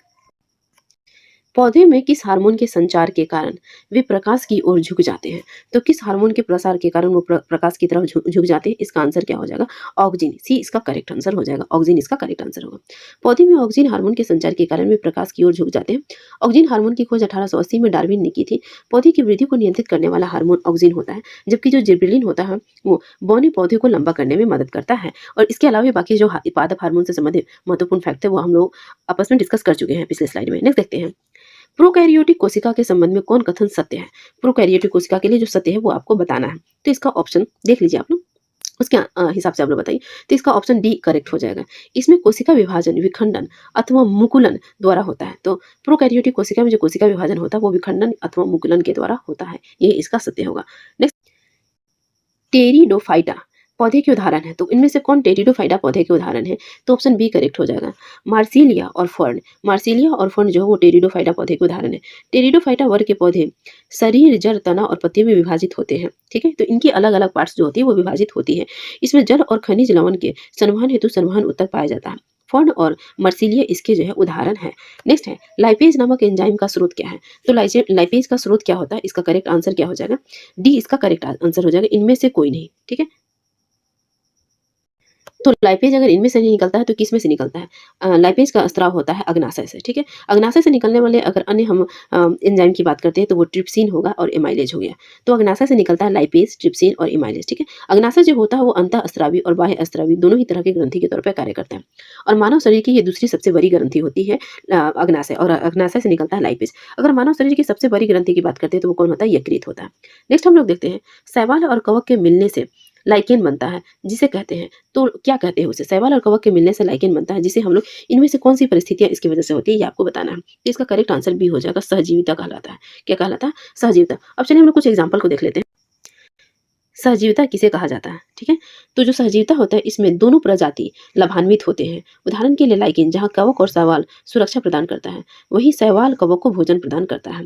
देखिए ये परजीविता, सहभोजिता, सहजीविता, ये पिछले बार जब हम लोग को साइंस का क्लास दिए थे, पीवाईक्यू जो एसआई का था, उसमें काफ़ी अच्छे से हम एक्सप्लेन किए हुए हैं, तो वहाँ से आप लोग इसको जरूर देख लें। फिर भी यहाँ हम लोग एक बार इसको गो थ्रू कर लेते हैं। परजीविता, जिसको हम लोग पैरासिटिज्म बोलते हैं, इसमें एक जाति को लाभ होता है और दूसरी जाति को हानि होती है, जैसे कि अमरबेल। ठीक है, हम लोग उसके बाद से देखते हैं सहभोजिता। सहभोजिता को हम लोग कमेंसलिज्म बोलते हैं। इसमें एक जाति को लाभ होती है और दूसरी जाति जो होती है वो अप्रभावित होती है, जैसे कि रोमेरा फिश, इसमें जो होती है ये सहभोजिता के उदाहरण है। पिछले बार एसआई में ये सहभोजिता के बारे में पूछा गया था प्रीलिम्स में। निम्नलिखित में से कौन सा एक अलव्य धात्विक खनिज है? तो इसमें से कौन अलव्य धात्विक खनिज है? तो वो हो जाएगा कोबाल्ट, ऑप्शन सी करेक्ट हो जाएगा। ठीक है, बाकी जो हो जाएगा वो लौह हो जाएगा। मैग्नीज, निकेल ये लौह हो जाएगा। कोबाल्ट जो हो जाएगा वो अलौह हो जाएगा। नेक्स्ट हम लोग देखते हैं, नाभिकीय रिएक्टर में नाभिक विखंडन से विद्युत उत्पन्न करने के लिए साधारणतः प्रयोग किया जाता है। तो इनमें से किसका हम लोग यूज करते हैं नाभिकीय रिएक्टर में विद्युत उत्पन्न करने के लिए? तो हम लोग यूज करते हैं यूरेनियम का, ऑप्शन सी करेक्ट हो जाएगा। थोड़ी देर पहले नाभिकीय रिएक्टर के बारे में काफी अच्छे से हम लोग देखे थे, तो आपको याद हो जाएगा कि यूरेनियम का इस्तेमाल करते हैं। कमेंट बॉक्स में आप लोग बताइए कि यूरेनियम के साथ साथ और हम लोग क्या इस्तेमाल करते हैं इसके अंदर में। नेक्स्ट है, एक हाइड्रोकार्बन जिसमें कार्बन के दो परमाणु द्विबंधन द्वारा जुड़े होते हैं उसे क्या कहते हैं? तो द्विबंधन द्वारा जुड़े हुए हाइड्रोकार्बन को हम लोग क्या कहते हैं? एल्कीन कहते हैं। ऑप्शन बी इसका करेक्ट हो जाएगा। ठीक है, नेक्स्ट हम लोग देखते हैं, सोना गोल्ड को घोला जाता है। सोना को किस चीज में घोला जाता है? ये भी हम लोग लूसेंट वाला जो डिस्कस कर रहे थे अभी कुछ देर पहले उसमें देखे थे। सोना को घोला जाता है sulphuric acid, nitric acid, hydrochloric acid और नाइट्रिक एसिड के मिश्रण में। हाइड्रोक्लोरिक एसिड, तो इसको वो क्या बोलते हैं? अम्लराज बोलते हैं। हाइड्रोक्लोरिक एसिड और नाइट्रिक एसिड के मिश्रण, जिसको हम लोग अम्लराज बोलते हैं, इसमें घोला जाता है सोने को। ठीक है, तो ऑप्शन सी इसका करेक्ट हो जाएगा। नेक्स्ट हम लोग देखते हैं, पीतल निम्नलिखित में से किसका मिश्र धातु होता है? तो पीतल का किसके किसके मिलने से बनता है ये आपको बताना है। पीतल जो होता है वो तांबा और जस्ता के मिलने से बनता है। ऑप्शन डी इसका करेक्ट हो जाएगा। पीतल में जो होता है वो तांबा 70% और जो जस्ता होता है वो 30% होता है। ठीक है, इसका उपयोग बर्तन और मूर्ति बनाने में की जाती है। तांबा और जस्ता के मिश्र धातु को पीतल बोलते हैं। अब हम लोग कुछ और मिश्र धातु के बारे में देख लेते हैं। अभी हम लोग देखे हैं पीतल। पीतल बनता है कॉपर और जिंक के मिलने से। कांसा, जिसको ब्रॉन्ज बोलते हैं, ये बनता है कॉपर और टीन के मिलने से। एसन मतलब टीन होता है, तो कॉपर और टीन के मिलने से। उसके बाद हम लोग बात करते हैं जर्मन सिल्वर। ये बनता है कॉपर, टीन, कॉपर, जिंक और निकेल के मिलने से। कॉपर, जिंक और निकेल के मिलने से जर्मन सिल्वर बनता है। गन मेटल की अगर हम बात करते हैं तो कॉपर, जिंक और टीन के मिलने से बनता है गन मेटल। ठीक है, उसके बाद हम बात करते हैं टांका। टांका किसके मिलने से बनता है? तो ये बनता है टीन और लेड के मिलने से, मतलब सीसा। टीन और सीसा के मिलने से बनता है टांका। ठीक है, इसमें परसेंटेज याद रखिएगा आप लोग, 67% और 33%। फ्यूज तार भी बनाया जाता है टीन और लेड से ही, लेकिन उसकी परसेंटेज अलग अलग होती है। उसकी परसेंटेज होती है 63% उसमें होता है टीन और 37% होता है आपका लेड होता है, तो इससे बनता है आपका फ्यूज तार, लेकिन टाका में इसका उल्टा हो जाता है। अब हम लोग देख लेते हैं इस्पात। इस्पात किसका मिश्र धातु होता है? तो इस्पात में होता है लोहा और कार्बन। लोहा और कार्बन के मिश्र धातु को हम लोग क्या बोलते हैं? इस्पात बोलते हैं। इस्पात के अंदर होता है लोहा होता है और कार्बन होता है। ठीक है, उसके बाद से हम लोग बोलता है स्टेनलेस स्टील। इसके अंदर क्या होता है? तो इसके अंदर होता है क्रोमियम और निकेल होता है। इस्पात के अंदर में होता है लोहा और कार्बन। स्टेनलेस स्टील के अंदर में होता है क्रोमियम और निकेल होता है। ठीक है, स्टील की कठोरता बढ़ाने के लिए हम उसमें कार्बन की मात्रा को मिलाते हैं। स्टील की कठोरता बढ़ाने के लिए उसमें क्या करते हैं हम लोग? कार्बन की मात्रा को बढ़ाते हैं। ये बीपीएससी के अंदर पूछा गया क्वेश्चन है प्री के अंदर। तो ये कुछ मिश्र धातु थे जिसको आप लोग याद रखिएगा प्री के लिए। एक जेटा बराबर होता है कितने के बराबर होता है? एक जेटा। इसका आंसर क्या हो जाएगा? सी, 10⁻21 के बराबर। एक जेटा 10⁻21 के बराबर होता है। नेक्स्ट हम लोग देते हैं, बैरोमीटर की ऊंचाई में अचानक वृद्धि क्या इंगित करती है? तो अगर बैरोमीटर की ऊंचाई में अचानक वृद्धि होता है तो उससे पता चलता है कि आसमान जो हो जाएगा अत्यंत शुष्क मौसम हो जाएगी उसमें। ठीक है, तो ऑप्शन डी इसका करेक्ट हो जाएगा। अत्यंत शुष्क मौसम को दिखाता है एकाएक उसके वृद्धि हो जाना। ये वाली क्वेश्चन भी एसआई के प्री में पूछा हुआ है। ये एकाएक वृद्धि है उसमें, तो वही वाली क्वेश्चन वहाँ भी पूछी गई थी। नेक्स्ट हम लोग देखते हैं, निकट दृष्टि दोष किसके प्रयोग से उपचारित किया जाता है? तो निकट दृष्टि दोष में किस लेंस का उपयोग करते हैं इसके बारे में पूछ रहा है आपसे। तो उसमें हम लोग यूज करते हैं, ऑप्शन बी करेक्ट हो जाएगा, ऑतल लेंस का इस्तेमाल किया जाता है। निकट दृष्टि दोष में किसका इस्तेमाल किया जाता है? ऑतल लेंस का। और अगर हम लोग दूर दृष्टि दोष की बात करते हैं तो इसमें हम लोग इस्तेमाल करते हैं उत्तल लेंस का इस्तेमाल करते हैं। ठीक है, अब हम लोग देखते हैं नेक्स्ट क्वेश्चन, इंद्रधनुष ब्लैंक के कारण होता है। तो इंद्रधनुष होने का कारण क्या होता है? यहाँ देखिए ऑप्शन दी हुई है, इसके हिसाब से आंसर इसका क्या हो जाएगा? ऑप्शन डी इसका करेक्ट हो जाएगा, परावर्तन और अपवर्तन। अगर पूरे तौर पे देखें तो इंद्रधनुष में 3 क्रियाओं की वजह से होता है, परावर्तन, अपवर्तन और पूर्ण आंतरिक परावर्तन। इन तीनों की वजह से इंद्रधनुष बनता है। लेकिन अगर यहाँ ऑप्शन के हिसाब से देखें तो इसका आंसर हो जाएगा डी, परावर्तन और अपवर्तन की वजह से। निम्नलिखित में से कौन सी सही नहीं है? तो इनमें जो सही नहीं है उसे आपको बताना है। ऑप्शन देखिए, गति विषयक नियम न्यूटन का है। हाँ, तो हम लोग थोड़ी देर पहले देखे थे न्यूटन के सभी नियम, तो करेक्ट है। प्रकाश के अपवर्तन का नियम ये आइंस्टाइन ने दिया था, नहीं ये गलत है। प्रकाश के अपवर्तन का नियम दिया गया था स्नेल के द्वारा। किसके द्वारा दिया गया था? स्नेल ने दिया था प्रकाश के अपवर्तन के नियम को। प्रकाश का व्यतिकरण थॉमसन यंग ने दिया था, हाँ ये सही है। प्रकाश का तरंग सिद्धांत ये हाइगेंस ने दिया था, हाँ बिल्कुल सही है। तो गति विषयक नियम न्यूटन, प्रकाश का अपवर्तन का नियम स्नेल, प्रकाश का व्यतिकरण का नियम थॉमसन यंग, प्रकाश का तरंग सिद्धांत हाइगेंस, ये सभी याद रखेंगे आप लोग। नेक्स्ट देखते हैं हम लोग, हॉट स्पॉट की अवधारणा के प्रतिपादक कौन है? हॉट स्पॉट अवधारणा के प्रतिपादक है नॉर्मन मेयर्स, ऑप्शन ए इसका करेक्ट हो जाएगा। देखिए हम लोग उसी क्वेश्चन को इसमें ज़्यादा ब्रीफ देखेंगे या फिर उसके लिए कुछ स्टैटिस्टिक्स को देखेंगे जो ज़्यादा इंपॉर्टेंट है, जो ज़्यादा इंपॉर्टेंट नहीं है उसके बस ऑप्शन को ही देखते चलते हैं। पारिस्थितिकी विज्ञान केंद्र का मुख्यालय कहाँ स्थित है? तो 67 का आंसर क्या हो जाएगा? बेंगलुरु, ऑप्शन डी इसका करेक्ट हो जाएगा। नेक्स्ट हम लोग देखते हैं और कुछ मुख्यालयों के बारे में देख लेते हैं। तो भारतीय प्राणी विज्ञान सर्वेक्षण केंद्र है कोलकाता में, भारतीय वन प्रबंधन संस्थान है भोपाल में, भारतीय वन सर्वेक्षण संस्थान है देहरादून में, पारिस्थितिकी विज्ञान केंद्र कहाँ है वो अभी हम लोग देखे हैं बेंगलुरु में है। नेक्स्ट क्वेश्चन देखते हैं, निम्नलिखित में कौन ग्रीन हाउस गैस के उदाहरण नहीं है? तो ग्रीन हाउस गैस के उदाहरण इनमें कौन से नहीं है ये आप लोग बताएंगे। तो यहाँ पे नाइट्रोजन की जो ऑक्साइड है ऑप्शन ए, ये ग्रीन हाउस गैस के उदाहरण नहीं है। बाकी NO2 है, मीथेन है और कार्बन डाइऑक्साइड, ये सभी ग्रीन हाउस गैस के उदाहरण है। इसके अलावा हम लोग बात करते हैं तो CSF6 भी जो होता है और हेलो कार्बन जलवाष्प, ये सभी ग्रीन हाउस गैस के लिए उत्तरदायी होते हैं। नेक्स्ट हम लोग देखते हैं 69 नंबर, ओडिशा के चिल्का झील को किस वर्ष रामसर स्थल की सूची में शामिल किया गया था? तो चिल्का झील को शामिल किया गया था 1981, ये इसका करेक्ट ऑप्शन हो जाएगा। पारिस्थितिकी निम्नलिखित में से किसके बीच के पारस्परिक संबंध का अध्ययन है? तो पारिस्थितिकी में हम लोग किसके बारे में अध्ययन करते हैं? इसके बारे में इसमें पूछा गया है। तो जीव और वातावरण का अध्ययन करते हैं पारिस्थितिकी में हम लोग, ठीक है। नेक्स्ट हम लोग देखते हैं स्पॉन्जिला किस संघ से संबंधित है? स्पॉन्जिला किस संघ से संबंधित है? ऑप्शन आप लोग देख लें। हाँ, तो ये किस संघ से संबंधित है? इसका ऑप्शन ए हो जाएगा, संघ पेरिफेरा से संबंधित है, ऑप्शन ए करेक्ट हो जाएगा। स्पेंजिला जो होता है स्पॉन्जिला वो संघ पेरिफेरा से संबंधित होता है। नेक्स्ट हम लोग देखते हैं लाइसोसोम क्या है? लाइसोसोम क्या है इसके बारे में आपको बताना है। तो जो लाइसोसोम है उसका करेक्ट आंसर हो जाएगा बी, पाचन केंद्र है। क्या है लाइसोसोम? एक पाचन केंद्र है। लाइसोसोम कोशिका का पाचन केंद्र है। लाइसोसोम की संरचना गोलाकार थैलीनुमा होती है जिसमें उपस्थित एंजाइम अम्लीय प्रकृति के होते हैं। लाइसोसोम बाहर से आए रोगाणुओं तथा क्षतिग्रस्त कोशिकाओं की पहचान करता है। इसलिए लाइसोसोम को कोशिका की आत्महत्या की थैली या सुसाइड बैग ऑफ सेल कहा जाता है। सेल के अंदर में पहले हम लोग देखते हैं जीव द्रव्य प्रोटोप्लाज्म के बारे में। प्रोटोप्लाज्म का नामकरण पुरकिंजे के द्वारा 1839 में किया गया था। ये जो जीव द्रव्य होता है प्रोटोप्लाज्म वो तरल, गाढ़ा, रंगहीन, पारभासी, लसलसा, वजन युक्त पदार्थ होता है, ठीक है।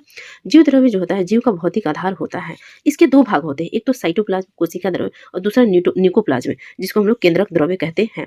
ये जो साइटोप्लाज्म होता है वो कोशिका के केंद्रक एवं कोशिका झिल्ली के बीच में अवस्थित होता है और जो ये न्यूक्लियोप्लाज्म होता है वो केंद्रक के अंदर में स्थित होता है।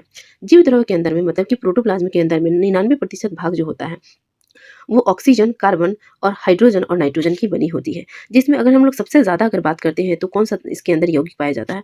तो जीव द्रव्य में सबसे ज़्यादा जो होता है वो जल पाया जाता है। लगभग 80% भाग जो होता है जीव द्रव्य का 80% भाग जो है वो जल का बना होता है। जीव द्रव्य के अंदर में अगर अकार्बनिक और कार्बनिक यौगिकों के अनुपात की अगर हम बात करते हैं तो अकार्बनिक और कार्बनिक यौगिकों का अनुपात होता है जीव द्रव्य के अंदर में 81:19 होता है, ठीक है। अब सेल के बारे में अलग से देखते हैं। तो सेल जो होता है वो कोशिका की मनुष्य के अंदर की या जीव के अंदर की सबसे छोटी कार्यात्मक और संरचनात्मक इकाई होती है। कोशिका के अध्ययन को या कोशिका विज्ञान को बोलते हैं साइटोलॉजी, ठीक है। अब हम लोग देखते हैं कोशिका शब्द का प्रयोग सबसे पहले रॉबर्ट हुक ने किया था। ये सभी वही फैक्टर जो एग्जाम में पूछे जाते हैं, अक्सर बस उन्हीं के बारे में मैं पढ़ा रही हूँ, बाकी चीज़ों को हम लोग कभी बाद में देखेंगे, ठीक है, अभी नहीं। सबसे छोटी कोशिका जो होती है वो माइकोप्लाज्म गैलीसेप्टिकमा की होती है और सबसे लंबी कोशिका तंत्रिका तंत्र की होती है। सबसे बड़ी कोशिका शुतुरमुर्ग के अंडे की होती है। कोशिका सिद्धांत को दिया गया था 1838-39 में स्लाइडेन और स्वान के द्वारा दिया गया था, ठीक है। कोशिका दो प्रकार का होता है, प्रोकैरियोटिक कोशिका और यूकैरियोटिक कोशिका। प्रोकैरियोटिक जो कोशिका होती है वो हिस्टोन प्रोटीन उसमें नहीं होता है, ठीक है। और प्रोकैरियोटिक कोशिका केवल डीएनए का सूत्र ही गुणसूत्र के रूप में इसमें होता है। तो प्रोकैरियोटिक में हिस्टोन नहीं, प्रोटीन नहीं होती है और इसके अंदर सिर्फ डीएनए ही होता है। इसकी अगर एग्जाम्पल हम बात करते हैं तो जीवाणु, नील हरित शैवाल, ये सभी प्रोकैरियोटिक कोशिका के उदाहरण होते हैं। यूकैरियोटिक कोशिका की अगर हम बात करते हैं एकदम विकसित कोशिका होती है यूकैरियोटिक कोशिका। इसके अंदर डीएनए, हिस्टोन प्रोटीन ये संयुक्त रूप से पाई जाती है। केंद्रिका भी इसके अंदर होती है। तो ये है यूकैरियोटिक और प्रोकैरियोटिक। अब कोशिका भित्ति या सेल वॉल जो होता है वो जो होता है सिर्फ पादप कोशिका में पाया जाता है, जंतु कोशिका में नहीं पाया जाता है। ठीक है, और ये सेलुलोज का बना हुआ होता है। अगर हम बात करते हैं और किस किस चीज़ में सेल वॉल पाया जाता है, तो जीवाणुओं के अंदर सेल वॉल पाई जाती है, जो कि पेप्रिडोग्लाइकेन की बनी होती है। कवक के पास भी सेलुलोज सेल वॉल पाई जाती है, और कवक की जो सेल वॉल होती है वो काइटिन की बनी होती है। जंतु कोशिका में या फिर मानव के अंदर में सेल वॉल नहीं पाए जाते हैं। अब हम लोग देखते हैं कोशिका झिल्ली या सेल मेम्ब्रेन। ये सभी तरह की कोशिकाओं में पाई जाती है, जो कि एक अर्धपारगम्य झिल्ली या सेमी परमिएबल होता है। ठीक है, तो बस आप लोगों को कोशिका झिल्ली के बारे में इतना याद रखना है। नेक्स्ट हम लोग बात करते हैं सेंट्रीसोम। सेंट्रीसोम की खोज की गई थी बोबेरी के द्वारा। ये केवल जंतु कोशिका में होता है। ठीक है, तो यहाँ से ये याद रखना है, सेल वॉल केवल पादप कोशिका में होता है, और ये जो सेंट्रीसोम होता है तारका, ये केवल जंतु कोशिका में होता है। ठीक है, अब हम लोग देखते हैं इंडोप्लाज्मेटिक रेटिकुलम या अंतःप्रदावी जालिका। इस इंडोप्लाज्मिक रेटिकुलम के अंदर में राइसोसोम पाया जाता है, राइबोसोम पाया जाता है। क्या पाया जाता है? राइबोसोम पाया जाता है। और ये जो इंडोप्लाज्मिक रेटिकुलम होता है उसका कार्य है सभी वसा और प्रोटीन का संचरण करना। तो वसा और प्रोटीन का संचरण जो होता है वो इंडोप्लाज्मिक रेटिकुलम करती है, और इंडोप्लाज्मिक रेटिकुलम के अंदर में राइबोसोम पाया जाता है। अब राइबोसोम के बारे में देखते हैं। राइबोसोम जो होता है उसे हम लोग बोलते हैं प्रोटीन की फैक्ट्री बोलते हैं। बस आप लोग इतना याद रखिएगा, राइबोसोम को क्या बोला जाता है? प्रोटीन की फैक्ट्री बोला जाता है। राइबोसोम जो होता है राइबोन्यूक्लिक एसिड का बना होता है, जिसमें राइबोन्यूक्लिक एसिड और प्रोटीन का बना होता है। राइबोसोम किसका बना होता है? राइबोन्यूक्लिक एसिड और प्रोटीन का बना होता है, और राइबोसोम को बोला जाता है प्रोटीन की फैक्ट्री। नेक्स्ट है माइटोकॉन्ड्रिया। माइटोकॉन्ड्रिया की खोज अल्टमैन के द्वारा की गई थी। ठीक है, कोशिका का श्वसन स्थल बोला जाता है माइटोकॉन्ड्रिया को, इसलिए इसको हम लोग बोलते हैं पावर हाउस ऑफ सेल बोला जाता है। माइटोकॉन्ड्रिया को क्या बोला जाता है? पावर हाउस ऑफ सेल बोला जाता है माइटोकॉन्ड्रिया को। डीएनए केंद्रक के अलावा माइटोकॉन्ड्रिया में पाया जाता है और हरित लवक में पाया जाता है। तो डीएनए कहाँ कहाँ पाई जाती है? एक तो केंद्रक में, दूसरा माइटोकॉन्ड्रिया में, और तीसरी हरित लवक में। इन तीनों जगहों पर डीएनए पाई जाती है। नेक्स्ट हम लोग देखते हैं गोल्जी कॉय। गोल्जी कॉय की खोज की गई थी कैमिलो गोल्जी के द्वारा। कैमिलो गोल्जी के द्वारा गोल्जी कॉय की खोज की गई थी। ये कोशिका के अणुओं का यातायात प्रबंधन करता है। तो कोशिका के अणु का यातायात कौन करता है? गोल्जी कॉय करता है। कोशिका भित्ति एवं लाइसोसोम का निर्माण भी गोल्जी कॉय के अंदर में होता है। गोल्जी कॉम्प्लेक्स के साधारण शर्करा कार्बोहाइड्रेट का संश्लेषण करता है। नेक्स्ट हम लोग देखते हैं लाइसोसोम। लाइसोसोम की खोज डी ड्यूबे ने की थी। लाइसोसोम का कार्य होता है बाहरी पदार्थों का भक्षण और पाचन करना। ठीक है, तो बाहर से हमारे बॉडी में जो भी पदार्थ आते हैं उसको भक्षण करना और उसका पाचन करना लाइसोसोम का काम होता है। इसलिए हम लोग इसको आत्मघाती थैली या सुसाइड वेसल बोलते हैं। स्तनधारियों के लाल रुधिर कण में लाइसोसोम नहीं पाया जाता है। तो हमारे अंदर जो आरबीसी होता है उसके अंदर में लाइसोसोम नहीं पाया जाता है। ठीक है, तो ये थे हमारे सेल से जुड़े हुए महत्वपूर्ण फैक्ट। नेक्स्ट है निम्नलिखित में से कौन संयोजी उत्तक का उदाहरण नहीं है? तो संयोजी उत्तक का कौन सा इसमें उदाहरण है ये आपको बताना है। तो 73 का आंसर क्या हो जाएगा? डी, ऑप्शन 1, 2 एंड 3, मतलब रक्त, उपस्थि और अस्थि, ये सभी संयोजी उत्तक के उदाहरण है। नेक्स्ट हम लोग देखते हैं जीरोप्थेल्मिया नामक रोग किस विटामिन की कमी से होती है? देखिए, जो एसआई के हम पीवाईक्यू करवाए थे साइंस का, उसमें विटामिन के बारे में बहुत अच्छे से पढ़ाए हुए, और वहाँ पे बताया गया है कि जीरोप्थैल्मिया किसकी वजह से होती है। ये एसआई के पीवाईक्यू में भी पूछा हुआ क्वेश्चन है। तो जीरोप्थैल्मिया किसकी वजह से होती है? इसका आंसर क्या हो जाएगा? विटामिन ए की कमी के होती है। ऑप्शन सी इसका करेक्ट हो जाएगा। कमेंट बॉक्स में आप लोग बताएं कि विटामिन ए की कमी से एक और बीमारी होती है, वो कौन सी बीमारी है। नेक्स्ट है उपस्थि, जिसको हम लोग कार्टिलेज बोलते हैं। उपस्थि या कार्टिलेज की कोशिकाओं को कहा जाता है, क्या कहा जाता है? इसको कहा जाता है कॉन्ड्रोसाइट्स। क्या बोलते हैं? कॉन्ड्रोसाइट। ऑप्शन ए करेक्ट हो जाएगा, कॉन्ड्रोसाइट बोलते हैं। नेक्स्ट है मानव श्वसन में कार्बन डाइऑक्साइड का संचरण सर्वाधिक किस माध्यम से होता है? तो कार्बन डाइऑक्साइड का संचरण किस माध्यम से होता है? इसका आंसर क्या हो जाएगा? बाई कार्बोनेट्स के रूप में होता है। मानव शरीर में कार्बन डाइऑक्साइड का संचरण सर्वाधिक होता है बाई कार्बोनेट्स के रूप में होता है। प्राणियों के निम्नलिखित में से किस संवर्ग में त्रिकोष्ठीय हृदय होते हैं? तो 3 कोष्ठीय हृदय किसके अंदर होता है ये आपको बताना है। इसका आंसर क्या हो जाएगा? उभयचर और सरीसृप। उभयचर और सरीसृप, ऑप्शन बी इसका करेक्ट हो जाएगा। इनके अंदर 3 काष्ठीय हृदय होते हैं। रक्तचाप को नियंत्रित करने वाला ग्रंथि है। तो रक्तचाप को किसके द्वारा नियंत्रित किया जाता है? ऑप्शन आप लोग देखें, किसके द्वारा नियंत्रित किया जाता है? तो अधिवृक्क ग्रंथि के द्वारा रक्तचाप को नियंत्रित किया जाता है। ठीक है, चलो थोड़ा सा फैक्ट हम लोग देखते हैं। अधिवृक्क ग्रंथि हार्मोन का उत्पादन करती है जो उपापचय, प्रतिरक्षा प्रणाली, रक्तचाप, तनाव की प्रक्रिया और अन्य आवश्यक कार्यों को विनियमित करने में मदद करती है। नेक्स्ट है मूत्र का पीला रंग किसकी मौजूदगी के कारण होता है? तो ये किसकी मौजूदगी के कारण होता है? यूरोक्रोम की मौजूदगी के कारण होता है। नेक्स्ट है निम्नलिखित में से कौन सा जीन की कार्यात्मक इकाई है? तो जीन की कार्यात्मक इकाई कौन सी हो जाएगी? सिस्ट्रोन हो जाएगी। ऑप्शन बी इसका करेक्ट हो जाएगा। जीन की कार्यात्मक इकाई होती है सिस्ट्रोन। उत्पत्ति की इकाई होती है म्यूटॉन, और पुनः संयोजन की इकाई होती है रेकॉन। उत्परिवर्तन की इकाई होती है म्यूट्रॉन, उत्परिवर्तन की इकाई होती है म्यूटॉन, पुनः संयोजन की इकाई होती है रेकॉन, और जीव की कार्यात्मक इकाई होती है सिस्टोन। ये तीनों ही आप लोग याद रखिएगा। नेक्स्ट है प्लांक नियतांक का मात्रक है। तो प्लांक नियतांक का मात्रक इसमें से क्या है ये आपको बताना है। तो होता है जूल सेकेंड, ऑप्शन बी इसका करेक्ट हो जाएगा। जूल सेकेंड प्लांक नियतांक का मात्रक होता है। 82 है, एक अंतरिक्ष यात्री पृथ्वी तल की तुलना में चंद्र तल पर अधिक ऊंचाई छलांग लगा सकता है, इसका कारण क्या है? तो इसका कारण क्या हो जाएगा? 82 का आंसर हो जाएगा सी। चंद्र तल पर गुरुत्वाकर्षण बल पृथ्वी तल की तुलना में कम होती है और ये कितनी होती है? 1/6 होती है, जिसकी वजह से वहां पे छलांग लगाना ज्यादा आसान होता है। बर्फ के दो टुकड़ों को आपस में दबाने पर टुकड़े आपस में चिपक जाते हैं, तो ये क्यों चिपकते हैं इसके बारे में आपको बताना है। इसका ऑप्शन ए हो जाएगा, दाब अधिक होने से बर्फ का गलनांक घट जाता है, ठीक है, जिसकी वजह से वो आपस में चिपक जाते हैं। नेक्स्ट क्वेश्चन हम लोग देखते हैं, निम्नलिखित में से प्रकाश के किस रंग को दीर्घ तरंग दैर्ध्य सबसे कम होती है? तो प्रकाश के किस रंग की तरंग दैर्ध्य सबसे कम होती है? इसका आंसर हो जाएगा बैगनी। बैगनी रंग का तरंग दैर्ध्य सबसे कम होता है, ठीक है, और लाल रंग की तरंग दैर्ध्य सबसे अधिक होती है। नेक्स्ट हम लोग देखते हैं, जल की अस्थायी कठोरता दूर करने के लिए जल में क्या मिलाया जाता है? तो अस्थायी कठोरता जल की जो होती है वो हम लोग दूर करते हैं सोडियम कार्बोनेट डाल करके। तो जल में सोडियम कार्बोनेट डाल करके जल की अस्थायी जो है कठोरता उसको दूर किया जाता है। जल में अस्थायी कठोरता जल में उपस्थित कैल्शियम और मैग्नीशियम के क्लोराइड, नाइट्रेट और सल्फेट की वजह से होती है। अब देखिए नीचे में मिलान करने वाला क्वेश्चन दिया हुआ है, इसको आप लोग मिलाइए और बताइए कि कौन इसका करेक्ट होगा। पोटेशियम नाइट्रेट, पेनिसिलिन, यूरिया और मैलाथियान। तो इसका करेक्ट आंसर क्या हो जाएगा? 3, 4, 1, 2 इसका करेक्ट आंसर हो जाएगा। तो इसका ऑप्शन सी जो होगा वो करेक्ट होगा। एक बार इसके हिसाब से देख लेते हैं, तो क्या हो जाएगा? पोटेशियम नाइट्रेट किसका हो जाएगा? बारूद, ठीक है। पोटेशियम नाइट्रेट हम लोग बारूद बनाने में इस्तेमाल करते हैं, कुछ समय पहले हम लोग देखे थे। यूरिया का इस्तेमाल हम लोग उर्वरक बनाने में करते हैं, सी का क्या हो जाएगा? 1 हो जाएगा। पेनिसिलिन का इस्तेमाल हम लोग प्रतिजैविक बनाने में करते हैं, पेनिसिलिन बनाते हैं हम लोग, पेनिसिलिन बनाते हैं प्रतिजैविक में इस्तेमाल करते हैं। और मैलाथियान बनाने के लिए हम लोग किसका इस्तेमाल करते हैं? तो मैलाथियान से हम लोग कीटनाशक बनाते हैं। पोटेशियम नाइट्रेट से बारूद, पेनिसिलिन से प्रतिजैविक, यूरिया से उर्वरक और मैलाथियान से क्या बनाते हैं? मैलाथियान से हम लोग बनाते हैं कीटनाशी। ये आपको याद रखना है, तो ऑप्शन हो जाएगा सी इसका करेक्ट। नेक्स्ट क्वेश्चन हम, निम्नलिखित में से कौन सा पौधे के लिए एक सूक्ष्म पोषक तत्व है? तो पौधे का सूक्ष्म पोषक तत्व इसमें से क्या हो जाएगा? बोरॉन हो जाएगा, ठीक है। पौधे के अगर बाकी हम पोषक तत्वों की बात करते हैं जो सूक्ष्म पोषक तत्व है वो है बोरॉन, तांबा, आयरन, मैग्नीज, जस्ता, और उसके बाद से बात करते हैं निकेल, मेलिब्डेनम। ये सभी जो होता है वो सूक्ष्म पोषक तत्व होते हैं। मुख्य पोषक तत्व पौधे के अंदर होता है nitrogen, calcium, phosphorus, magnesium, potash और गंधक। ये मुख्य पोषक होता है पौधे के अंदर में। निम्नलिखित में से कार्बनिक अम्ल कौन सा है? इनमें से कौन कार्बनिक अम्ल है ये आपको बताना है। तो एसिटिक अम्ल कार्बनिक अम्ल है, ऑप्शन सी इसका करेक्ट हो जाएगा, ठीक है। जिन अम्लों में कार्बो ऑक्जेलिक ग्रुप होता है उन्हें हम लोग कार्बनिक अम्ल कहते हैं।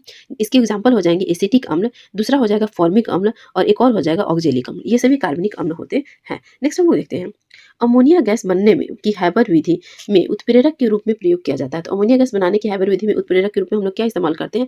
तो लोहे के चूर्ण का इस्तेमाल करते हैं, ऑप्शन बी इसका करेक्ट हो जाएगा। अब देखिए हम लोग अमोनिया से गैस बनाने की जो हैबर विधि होती है उसमें हम लोग लोहे का चूर्ण इस्तेमाल करते हैं।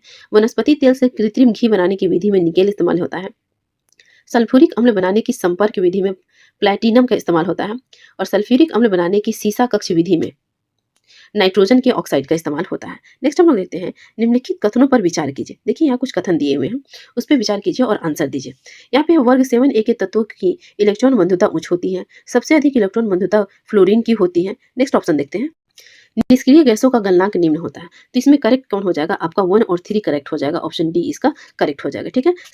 वैसे पौधे जो पोषण के लिए सड़ी गली चीजों पर आश्रित रहते हैं उन्हें क्या कहा जाता है? तो उन्हें कहा जाता है मृतजीवी। जो सड़ी गली चीजों पर आश्रित रहते हैं उन्हें कहा जाता है मृतजीवी कहा जाता है, ठीक है। अब यहाँ पे हम लोग देखते हैं परजीवी पौधा। परजीवी पौधा किसे कहा जाता है? तो वैसे पौधे जो अपने पोषण के लिए दूसरे पौधे पर आश्रित रहते हैं, ठीक है, उन्हें परजीवी कहा जाता है। ये हम लोग पिछले बार में देखे थे। अभी हम लोग देखते हैं केंद्रिका में क्या पाया जाता है। तो केंद्रिका के अंदर क्या पाया जाता है? ऑप्शन देखिए और इसका आंसर दीजिए। तो प्रोटीन पाया जाता है, आरएनए पाया जाता है और डीएनए पाया जाता है। ये पाया जाता है केंद्रिका के अंदर में, हम लोग पिछले स्लाइड में देखे थे। तो इसका ऑप्शन क्या हो जाएगा? 1, 3 एंड 4। ये डी इसका करेक्ट आंसर हो जाएगा। केंद्रिका के अंदर क्या क्या पाया जाता है? प्रोटीन, आरएनए और डीएनए पाया जाता है। नेक्स्ट हम लोग देखते हैं, निम्नलिखित में से कौन प्रोटोजोआ जनित रोग नहीं है? तो प्रोटोजोआ जनित रोग इनमें कौन सा नहीं है ये आपको बताना है। तो इसका गलसुआ जो है वो प्रोटोजोआ से नहीं होता। बाकी मलेरिया, कालाजार, निद्रा रोग ये सभी प्रोटोजोआ से होता है। गलसुआ जो रोग होता है वो मम्पस वायरन के कारण होता है। तो ये गलसुआ एक वायरल डिजीज है जो कि वायरस का क्या नाम है? Mumps virus. नेक्स्ट देखते हैं, ऑक्सीशोषण के संबंध में निम्नलिखित में से कौन सा कथन असत्य है? ऑक्सीशोषण के लिए जो असत्य है वो आपको बताना है। तो 64 में अगर हम लोग देखें तो यह श्वसन ऑक्सीजन की उपस्थिति में होता है, हाँ सही है। इस श्वसन में अवायवीय श्वसन की तुलना में कम मात्रा में ऊर्जा उत्पन्न होता है, नहीं ये गलत हो जाएगा, ठीक है। यह श्वसन कोशिका द्रव्य तथा माइटोकॉन्ड्रिया दोनों में सम्मिलित रूप से उत्पन्न होता है, हाँ ठीक है। इस इनमें सभी तो, और सभी तो ऑप्शन चला गया, तो इसका क्या हो जाएगा, कौन असत्य हो जाएगा, ऑप्शन बी इसका असत्य हो जाएगा। नेक्स्ट देखते हैं हम, मानव शरीर में सबसे बड़ी अंतःस्रावी ग्रंथि कौन सी होती है, जाएगा थायराइड। मानव शरीर की सबसे बड़ी अंतःस्रावी ग्रंथि होती है थायराइड, और सबसे बड़ी मानव शरीर की ग्रंथि होती है यकृत। और अगर हम लोग मिश्रित ग्रंथि की बात करते हैं कि मानव शरीर की कौन सबसे बड़ी मिश्रित ग्रंथि होती है, तो वो होती है अग्नाशय। ठीक है, ये तीनों आप लोग याद रखिएगा। प्रकाश संश्लेषण रासायनिक अभिक्रिया होती है, किस तरह की रासायनिक अभिक्रिया होती है प्रकाश संश्लेषण, तो ग्रेना। प्रकाश संश्लेषण रासायनिक अभिक्रिया होती है ग्रेना। प्रकाश संश्लेषण एक जैविक रासायनिक अभिक्रिया है जिसमें जल के ऑक्सीकरण से ऑक्सीजन गैस तथा कार्बन डाइऑक्साइड के अवकरण से ग्लूकोज का निर्माण होता है।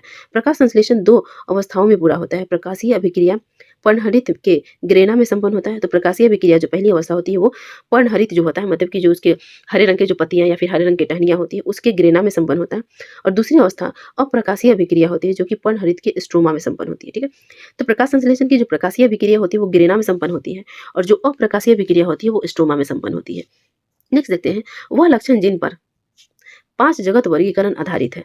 तो 5 जगत वर्गीकरण किस पे आधारित है, तो वो हो जाएगा कोशिका भित्ति, केंद्रक झिल्ली और पोषण की विधि। इन तीनों पर ही जो वर्गीकरण किया गया है पादप और जीवों का 5 जगत में, ये इन्हीं के आधार पर किया गया है। ठीक है, नेक्स्ट हम लोग देखते हैं, पौधों की आयु की गणना किस उत्तक के वार्षिक वलय की संख्या से की जाती है, तो इसका करेक्ट आंसर क्या हो जाएगा, जाइलम उत्तक के वार्षिक गणना से की जाती है। नेक्स्ट हम लोग देखते हैं कि इनमें से कौन संवहनीय क्रिप्टोगेमस पादप है। इनमें से कौन संवहनीय क्रिप्टोगेमस पादप है या अपुष्पीय पादप है, तो इसका आंसर क्या हो जाएगा, 69 का आंसर हो जाएगा सी, टेरिडोफाइटा। टेरिडोफाइटा जो है वो संवहनीय क्रिप्टोगेमस पादप है। टेरिडोफाइटा संवहनीय क्रिप्टोगेमस पादप है। इस पादप में जल तथा भोजन के संवहन के लिए विशिष्ट उत्तक पाए जाते हैं, अतः ये पादप संवहनीय अपुष्प पोधित कहलाते हैं। इन पादपों में पुष्प व बीज का निर्माण नहीं होता है। इनके नए पौधों का विकास बीजाणुओं के द्वारा होता है। नेक्स्ट क्वेश्चन हम देखते हैं, पेयजल में फ्लोराइड की मात्रा अधिक होने के कारण किससे संबंधित रोग होता है, तो फ्लोराइड की मात्रा अगर अधिक हो जाती है तो कौन सी बीमारी हो जाती है, तो हड्डी संबंधी बीमारी हो जाती है फ्लोराइड की मात्रा अधिक होने से। ठीक है, नेक्स्ट है, प्लूटोनियम न्यूक्लाइड 94 Pu 242 के नाभिक में न्यूट्रॉनों की संख्या कितनी है। ठीक है, प्लूटोनियम न्यूक्लाइड में न्यूट्रॉनों की संख्या कितनी है ये आपको बतानी है। तो ये जो नीचे में दिया होता है ना 94, ये संख्या किसकी होती है, ये प्रोटॉनों की संख्या होती है। ठीक है, तो जब अगर प्रोटॉन, और ये जो होती है 244, वो प्रोटॉन और न्यूट्रॉन दोनों की संख्या होती है। तो इसमें से अगर हम लोग ये 94 जो है वो प्रोटॉन की संख्या है, और 242 जो है वो प्रोटॉन और न्यूट्रॉन दोनों की संख्या मिली हुई है। तो 242 में से 94 को सब्ट्रैक्ट करेंगे तो कितना आ जाएगा, 148। तो 148 कितनी हो जाएगी, ये न्यूट्रॉनों की संख्या हो जाएगी। स्थिर ताप पर गैस के निश्चित द्रव्यमान का आयतन कम करने पर दाब पर क्या प्रभाव पड़ता है, स्थिर ताप होगा और द्रव्यमान में अगर हम लोग आयतन में कम करेंगे तो दाब पे क्या प्रभाव पड़ेगी, इसका करेक्ट आंसर हो जाएगा बी, बढ़ेगा। स्थिर ताप पर गैस के निश्चित द्रव्यमान का आयतन कम करने पर दाब जो होगा वो बढ़ेगा। नेक्स्ट देते हैं,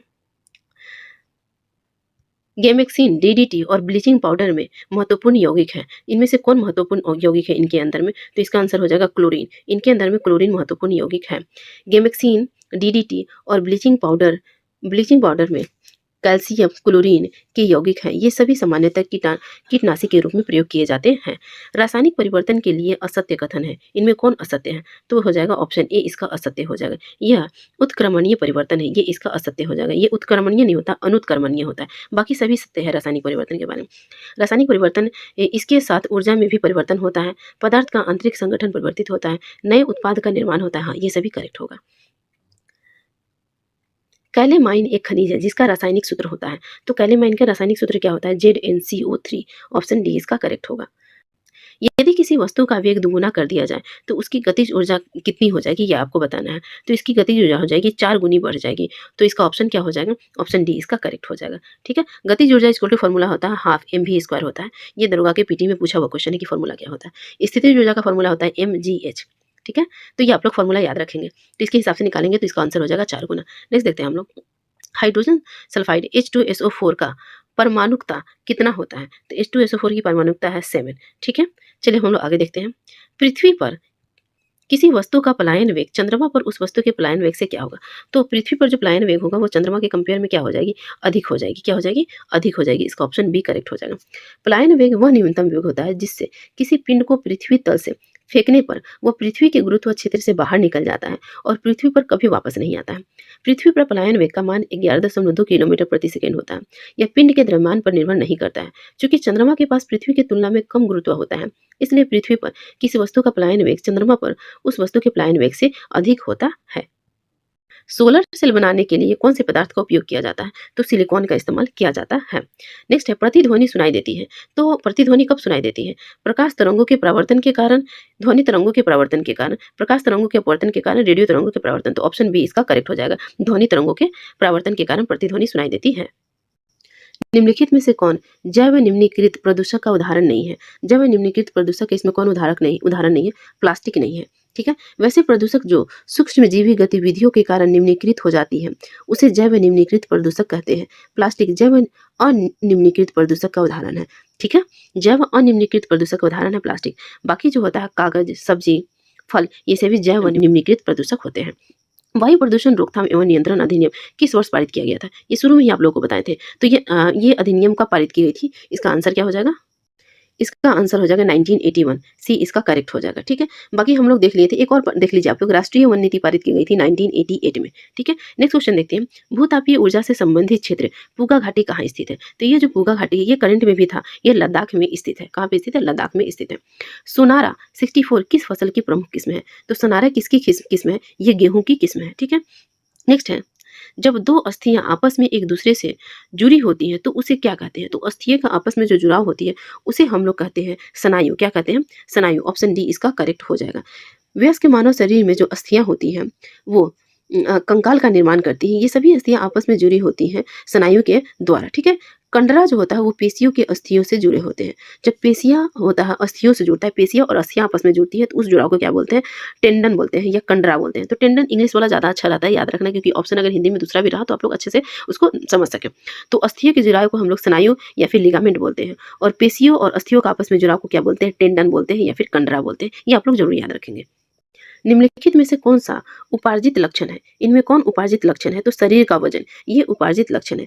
किसी जीव के वे लक्षण जो उसके पिता अथवा माता के जन्म के साथ ही मिलते हैं उन्हें अनुवांशिक लक्षण कहा जाता है। ठीक है, तो जो जन्म से मिलते हैं उन्हें अनुवांशिक लक्षण कहा जाता है, और जो अपने किसी वजह से हमें हो जाती है उसे उपार्जित लक्षण बोलते हैं। ठीक है, वे लक्षण जो बाह्य वातावरण में रहन सहन के पश्चात प्राप्त होती है उन्हें उपार्जित लक्षण बोलते हैं। जैसे शरीर का वजन बढ़ना, घटना, ये क्या है? उपार्जित लक्षण है। और जो अनुवांशिक लक्षण उसके अगर हम लोग एग्जाम्पल देखें तो क्या हो जाएगा? त्वचा का रंग, नेत्र का रंग, बालों की प्रकृति, ये सभी अनुवांशिक लक्षण होते हैं। इंसुलिन हार्मोन में पॉलीपेप्टाइड श्रृंखला किस बंधन द्वारा होता है? तो इंसुलिन हार्मोन में पॉलीपेप्टाइड जो श्रृंखला होती है किस बंधन के कारण होती है? डाइसल्फाइड बंधन की वजह से होती है। इसका आंसर क्या हो जाएगा? डाइसल्फाइड बंधन। ऑप्शन डी इसका करेक्ट हो जाएगा। ठीक है, नेक्स्ट हम लोग देखते हैं, फसलों पर डीडीटी के छिड़काव से क्या प्रदूषक होता है? तो अगर हम लोग डीडीटी का छिड़काव करते हैं तो कौन से प्रदूषक इसकी वजह से उत्पन्न होती है? वायु, मृदा और जल, इस तरह के प्रदूषक होते हैं। डीडीटी का छिड़काव करते हैं तो वायु भी प्रदूषित होगा, मृदा भी और जल भी, ये तीनों प्रदूषित होता है। डीडीटी जिसका फुल फॉर्म होता है डाइक्लोरो डाइफेनॉल ट्राइक्लोरो इथेन, एक रंगहीन, गंधहीन और स्वादहीन क्रिस्टलीय रासायनिक यौगिक होता है। इसका प्रयोग मूलतः कीटनाशी के रूप में किया जाता है।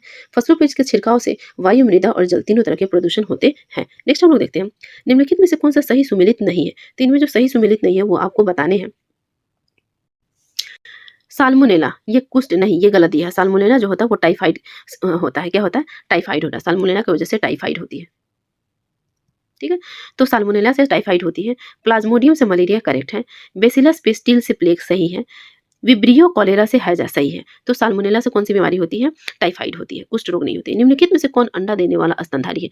तो वैसा स्तनधारी जो कि अंडा देता है। तो इसमें कौन सा इसका आंसर हो जाएगा? एकिडना जो होता है वो अंडा देने वाला स्तनधारी होता है। मानव शरीर में पाचन का अधिकांश भाग किस अंग में संपन्न होता है? तो पाचन का अधिकांश भाग जो होता है वो छोटी आंत में संपन्न होती है। नेक्स्ट देखते हैं हम लोग, किस प्रकार के कोशिका विभाजन में गुणसूत्रों के बीच अनुवांशिक पदार्थों का आदान प्रदान होता है? तो ये कौन सा हो जाएगा? 58 का करेक्ट आंसर हो जाएगा अर्धसूत्री विभाजन। क्या हो जाएगा? अर्धसूत्री विभाजन। ऑप्शन बी इसका करेक्ट हो जाएगा। नेक्स्ट हम लोग देखते हैं, एक अवतल लेंस के सामने रखे वस्तु का प्रतिबिंब, अगर अवतल लेंस के सामने अगर कोई वस्तु रखा जाता है तो उसका प्रतिबिंब कैसा बनता है, इसके बारे में आपको बताना है। तो उसका प्रतिबिंब बनेगा सीधा। कैसा बनेगा? सीधा। अवतल लेंस अपसारी लेंस है जो प्रकाश की समानांतर किरणों को अपसरित करता है। इस लेंस में प्रतिबिंब हमेशा वस्तु की ओर ही लेंस तथा फोकस के बीच बनती है। इस लेंस में प्रतिबिंब सीधा और आभासी और छोटा बनता है। अवतल लेंस की क्षमता ऋणात्मक होती है और उत्तल लेंस की जो क्षमता होती है वो धनात्मक होती है। नेक्स्ट क्वेश्चन हम लोग देखते हैं। रॉकेट ब्लैंक्स के सिद्धांत पर कार्य करता है। तो रॉकेट किस सिद्धांत पर कार्य करता है, ये आपको आंसर देना है। तो इनमें से कोई नहीं, ऑप्शन के हिसाब से हो जाएगा। वैसे हम लोग देखें तो रॉकेट जो होता है वो न्यूटन की गति के तीसरे नियम के या फिर संवेग संरक्षण के सिद्धांत पर कार्य करता है। ये हम लोग न्यूटन की गति के नियम में देखे थे कि रॉकेट जो होता है उसके तीसरे गति के नियम पे कार्य करता है। नेक्स्ट देखते हैं, वोल्टीय सेल में विद्युत अपघटय के रूप में किसका प्रयोग किया जाता है। तो सल्फ्यूरिक एसिड का प्रयोग किया जाता है वोल्टीय सेल में। लेक्लांसी सेल में विद्युत अपघटय के रूप में किसका इस्तेमाल करते हैं, आप लोग कमेंट बॉक्स में बताएं मुझे। सबसे ज्यादा श्यानता होती है, किसकी श्यानता सबसे ज्यादा होती है। तो सबसे ज्यादा श्यानता होती है शहद की। किसकी होती है? ऑप्शन डी करेक्ट हो जाएगा, शहद की श्यानता सबसे ज्यादा होती है। अगर कुछ वस्तुओं का क्रम देखें तो शहद की श्यानता सबसे ज्यादा होती है, उसके बाद रुधिर की होती है, उसके बाद जल की होती है, तब वायु की होती है। अगर इनमें सबसे कम बोले तो वायु की श्यानता होगी, सबसे ज्यादा शहद की श्यानता होगी। नेक्स्ट है, आधुनिक आवर्त सारणी के 5वें आवर्त में कुल तत्वों की संख्या कितनी है।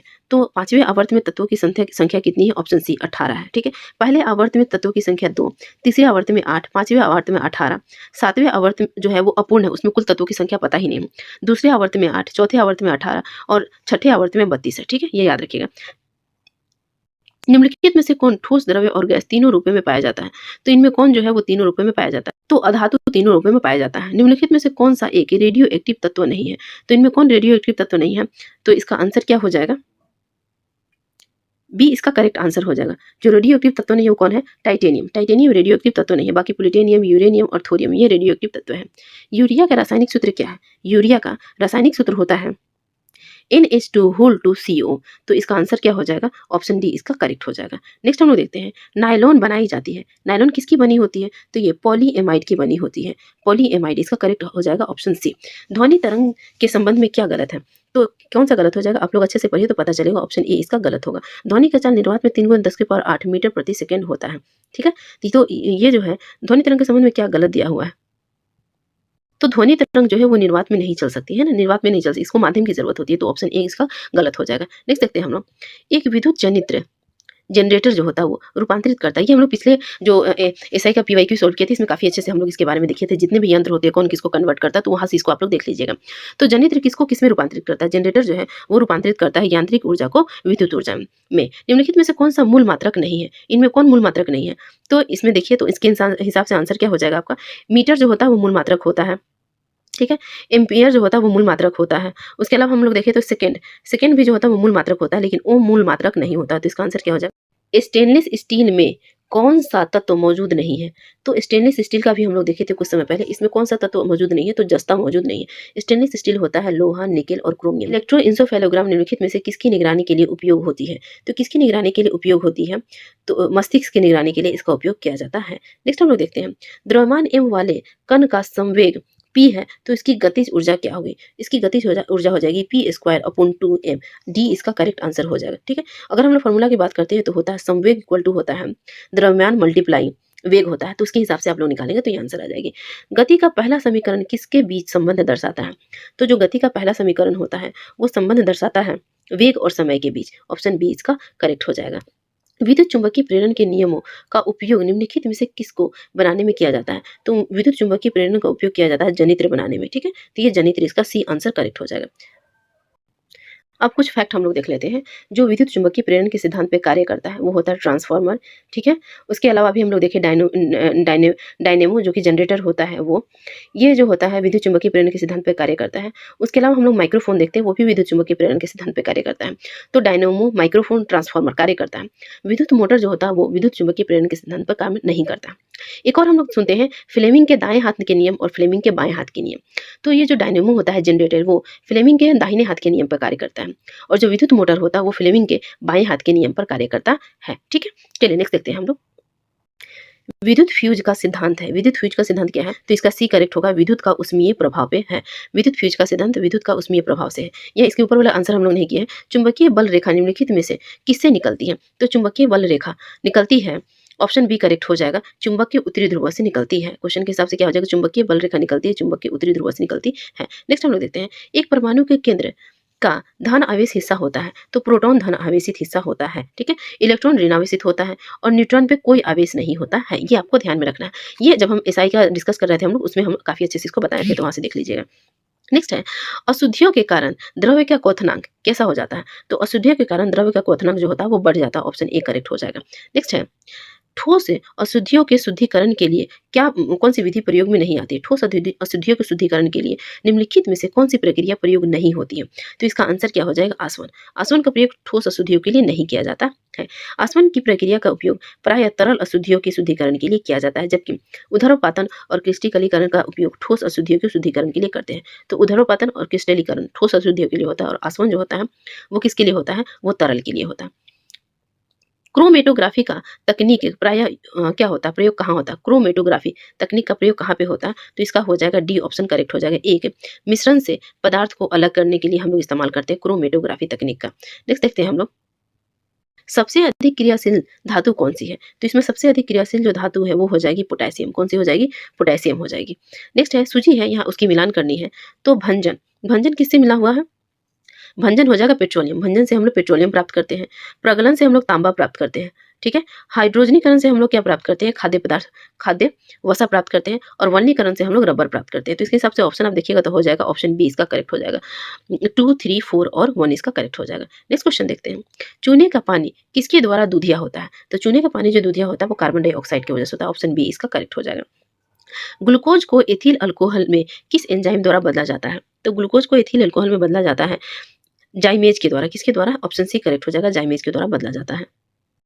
निम्नलिखित में से कौन सा बहुलक जैव निम्नीकरण नहीं किया जा सकता है? तो किस बहुलक का जैव निम्नीकरण नहीं किया जा सकता है? तो पीवीसी का जैव निम्नीकरण नहीं किया जा सकता है, ठीक है। नेक्स्ट है, निम्नलिखित में से कौन सा एक पादप हार्मोन है? तो इनमें कौन पादप हार्मोन है ये आपको बताना है। तो साइटोकाइनिन ये एक पादप हार्मोन है, ठीक है। नेक्स्ट हम लोग देखते हैं, मनुष्य की मुख गुहा में निम्नलिखित में से किसका पाचन प्रारंभ होता है? तो मुख गुहा में पाचन प्रारंभ होता है कार्बोहाइड्रेट का होता है। ऑप्शन सी करेक्ट हो जाएगा। ट्रिपल एंटीजन वैक्सीन किन 3 रोगों से बचाता है? तो ट्रिपल एंटीजन वैक्सीन जो हमें बचाता है वो बचाता है काली खांसी, टिटनेस और डिप्थीरिया से। ऑप्शन डी करेक्ट हो जाएगा। निम्नलिखित में से कौन सा शरीर के तापमान को नियंत्रित करता है? तो शरीर के तापमान को नियंत्रित करता है हाइपोथैलेमस। हाइपोथैलेमस शरीर के तापमान को नियंत्रित करता है। ऑप्शन बी करेक्ट होगा। नेक्स्ट हम लोग देखते हैं, कार्टाजेना जैव सुरक्षा प्रोटोकॉल लागू किया गया था। ये कब लागू किया गया था? ऑप्शन देख लीजिए आप लोग, यहाँ 2 है, फिर देखते हैं। यहाँ पे ऑप्शन डी में 2003 लिखी हुई है, ठीक है। तो इसका करेक्ट ऑप्शन हो जाएगा डी 2003। कब लागू किया गया था कार्टाजेना प्रोटोकॉल? 2003 में। ओजोन तथा सल्फ्यूरिक एसिड किस प्रकार के प्रदूषक है? तो ये द्वितीयक प्रदूषक है। कैसा प्रदूषक है? द्वितीयक प्रदूषक है। वैसे प्रदूषक जो प्राइमरी तौर पे तो वायुमंडल में प्रदूषक नहीं होते, लेकिन बाद में चल के अगर उनकी क्वांटिटी बढ़ जाती है, वो दूसरे के साथ रिएक्ट करते हैं, तो वे कहलाते हैं द्वितीयक प्रदूषक, ठीक है। तो ओजोन, नाइट्रोजन ये सब होते हैं, नाइट्रोजन के ऑक्साइड ये सभी जो होते हैं वो द्वितीयक प्रदूषक होते हैं। नेक्स्ट हम लोग देखते हैं, कौंडिन्या पक्षी विहार कहाँ स्थित है? तो ये कहाँ पे स्थित है? आंध्र प्रदेश में स्थित है। इसके अलावा कुछ और हम लोग इंपॉर्टेंट देख लेते हैं। घाना पक्षी विहार राजस्थान में, नेलपट्टू पक्षी विहार आंध्र प्रदेश में, सुल्तानपुर पक्षी विहार हरियाणा में और सलीम अली पक्षी विहार कहाँ पे है? गोवा में है। नेक्स्ट हम लोग देखते हैं, ऊर्जा पिरामिड कैसा होता है? तो ऊर्जा का जो पिरामिड होता है वो हमेशा सीधा होता है। ऑप्शन ए इसका करेक्ट हो जाएगा, ठीक है। नेक्स्ट हम लोग देखते हैं, एक बीज के अंकुरन के लिए निम्नलिखित में से कौन सी 3 परिस्थितियां सर्वाधिक महत्वपूर्ण है? आप लोग देखिए और बताइए कौन सा आंसर इसका सही होगा। तो 71 का सही हो जाएगा बी, पानी, उचित तापमान और ऑक्सीजन की आवश्यकता होती है। नेक्स्ट हम लोग देखते हैं, कुनैन जो मलेरिया के लिए एक प्रमुख औषधि है वह प्राप्त होती है। कुनैन किस चीज से प्राप्त होती है? तो कुनैन को प्राप्त किया जाता है आवृत बीजी पौधे से। आवृत, ऑप्शन ए इसका करेक्ट हो जाएगा। कुनैन मलेरिया के उपचार के लिए एक प्रमुख औषधि है जिसे सिनकोना नामक पौधे की छाल से प्राप्त की जाती है। और ये जो सिनकोना होता है ये एक आवृत बीजी पौधा होता है। नेक्स्ट हम लोग देखते हैं, एनेलिडा और मोलास्का के बीच संयुक्त संयोजक करी के रूप में किसे जाना जाता है? एनालिडा और मोलस्का की संयोजक जो करी होती है उसे हम लोग जानते हैं नियोपाइलिना के नाम से। क्या हो जाएगा? नियोपाइलिना। ऑप्शन सी इसका करेक्ट हो जाएगा, ठीक है। ऑप्शन सी इसका करेक्ट हो जाएगा। नेक्स्ट हम लोग देखते हैं, अधिकांश कीट श्वसन कैसे करते हैं? तो कीट मैक्सिमम टाइम श्वसन करते हैं वातक तंत्र से। इसका कौन सा? डी ऑप्शन करेक्ट हो जाएगा। नाभिक के अलावा कोशिका के किस कोशिकांग में डीएनए होता है? तो हम लोग थोड़ी देर पहले पढ़े थे माइट्रोकॉन्ड्रिया में पाया जाता है डीएनए। कहाँ कहाँ पे? 3 जगह पे पढ़े थे। एक तो माइट्रोकॉन्ड्रिया और एक होता है नाभिक और एक तीसरा जो होता है वो होता है कहाँ पे? हरित लवक में पाया जाता है। नेक्स्ट देखते हैं, निम्नलिखित में से कौन सा सही सुमेलित नहीं है? तो नील हरित शैवाल जो होता है वो क्या होता है? इसका धान सही होता है। देखिए, नील हरित शैवाल हो गया, एजोला, एनाबिना और नॉस्टॉक, ये जो होते हैं ये सभी धान की फसल में नाइट्रोजनी स्थिरीकरण के रूप में कार्य करते हैं, तो ऑप्शन 1 सही हो जाएगा। दूसरा राइजोबियम लेग्यूमिनस, ये मटर के पौधे में होते हैं, सही है। एजोटोबैक्टर गेहूं के पौधे में होता है, सही है। एजोला मक्का के पौधे में होता है, नहीं, ये गलत है। एजोला जो होता है ये एक मुक्त जीवित नाइट्रोजनी फिक्सिंग जीवाणु है, जबकि राइजोबियम एक सहजीवी नाइट्रोजन फिक्सिंग पदार्थ है। तो जो एजोला होता है वो मक्का के पौधे में नहीं पाया जाता है। नेक्स्ट हम लोग देखते हैं, एंजाइमों के संदर्भ में निम्नलिखित में से कौन सा कथन सही है? तो कौन सा इसमें सही है ये आपको बताना है। वे वे जैव उत्प्रेरक है, तो इसका आंसर ये क्या हो जाएगा, आप लोग देख लीजिए एक बार ऑप्शन। वे शरीर के उसी स्थान पर अपना कार्य करते हैं जहाँ वे उत्पादित होते हैं। तो ऑप्शन 1 और 2 इनमें से कौन सही है? तो ये दोनों ही सही है। जो एंजाइम होते हैं वे जैव उत्प्रेरक होते हैं और शरीर के उस स्थान पर अपना कार्य करते हैं जहाँ वे उत्पादित होते हैं। तो ऑप्शन के हिसाब से कौन सा इसका सही हो जाएगा, देख लेते हैं ऑप्शन। ऑप्शन सी इसका करेक्ट हो जाएगा, 1 और 2। सामान्यतः मनुष्य का रक्तदाब 1/20 होता है। ये संख्या रक्तदाब को दर्शाती है।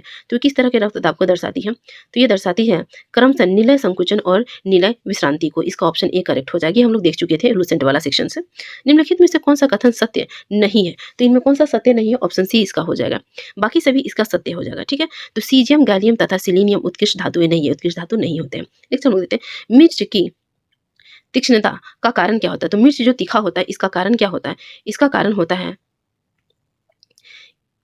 इनमें से कोई नहीं, ठीक है। तो अब हम लोग देखते हैं मिर्च का तीखा होने का कारण होता है कैप्सिसिन, इसमें उपस्थित जो कैप्सिसिन होता है जिसकी वजह से ये तीखा लगता है। अब अलग अलग चीज हम लोग देख लेते हैं। टमाटर का लाल रंग होता है लाइकोपिन के कारण, प्याज का लाल रंग होता है एंथोसाइनिन के कारण, गाजर का नारंगी रंग होता है कैरोटीन के कारण, हल्दी का पीला रंग कुमीन के कारण, और मूली का तीखापन जो होता है आइसोसाइनेट या फिर आइसोथायोसाइनेट्स की वजह से होता है। तो ठीक हो जाएगा, मिर्च का तीखापन किसकी वजह से होता है? कैप्सिसिन की वजह से होता है मिर्च का तीखापन।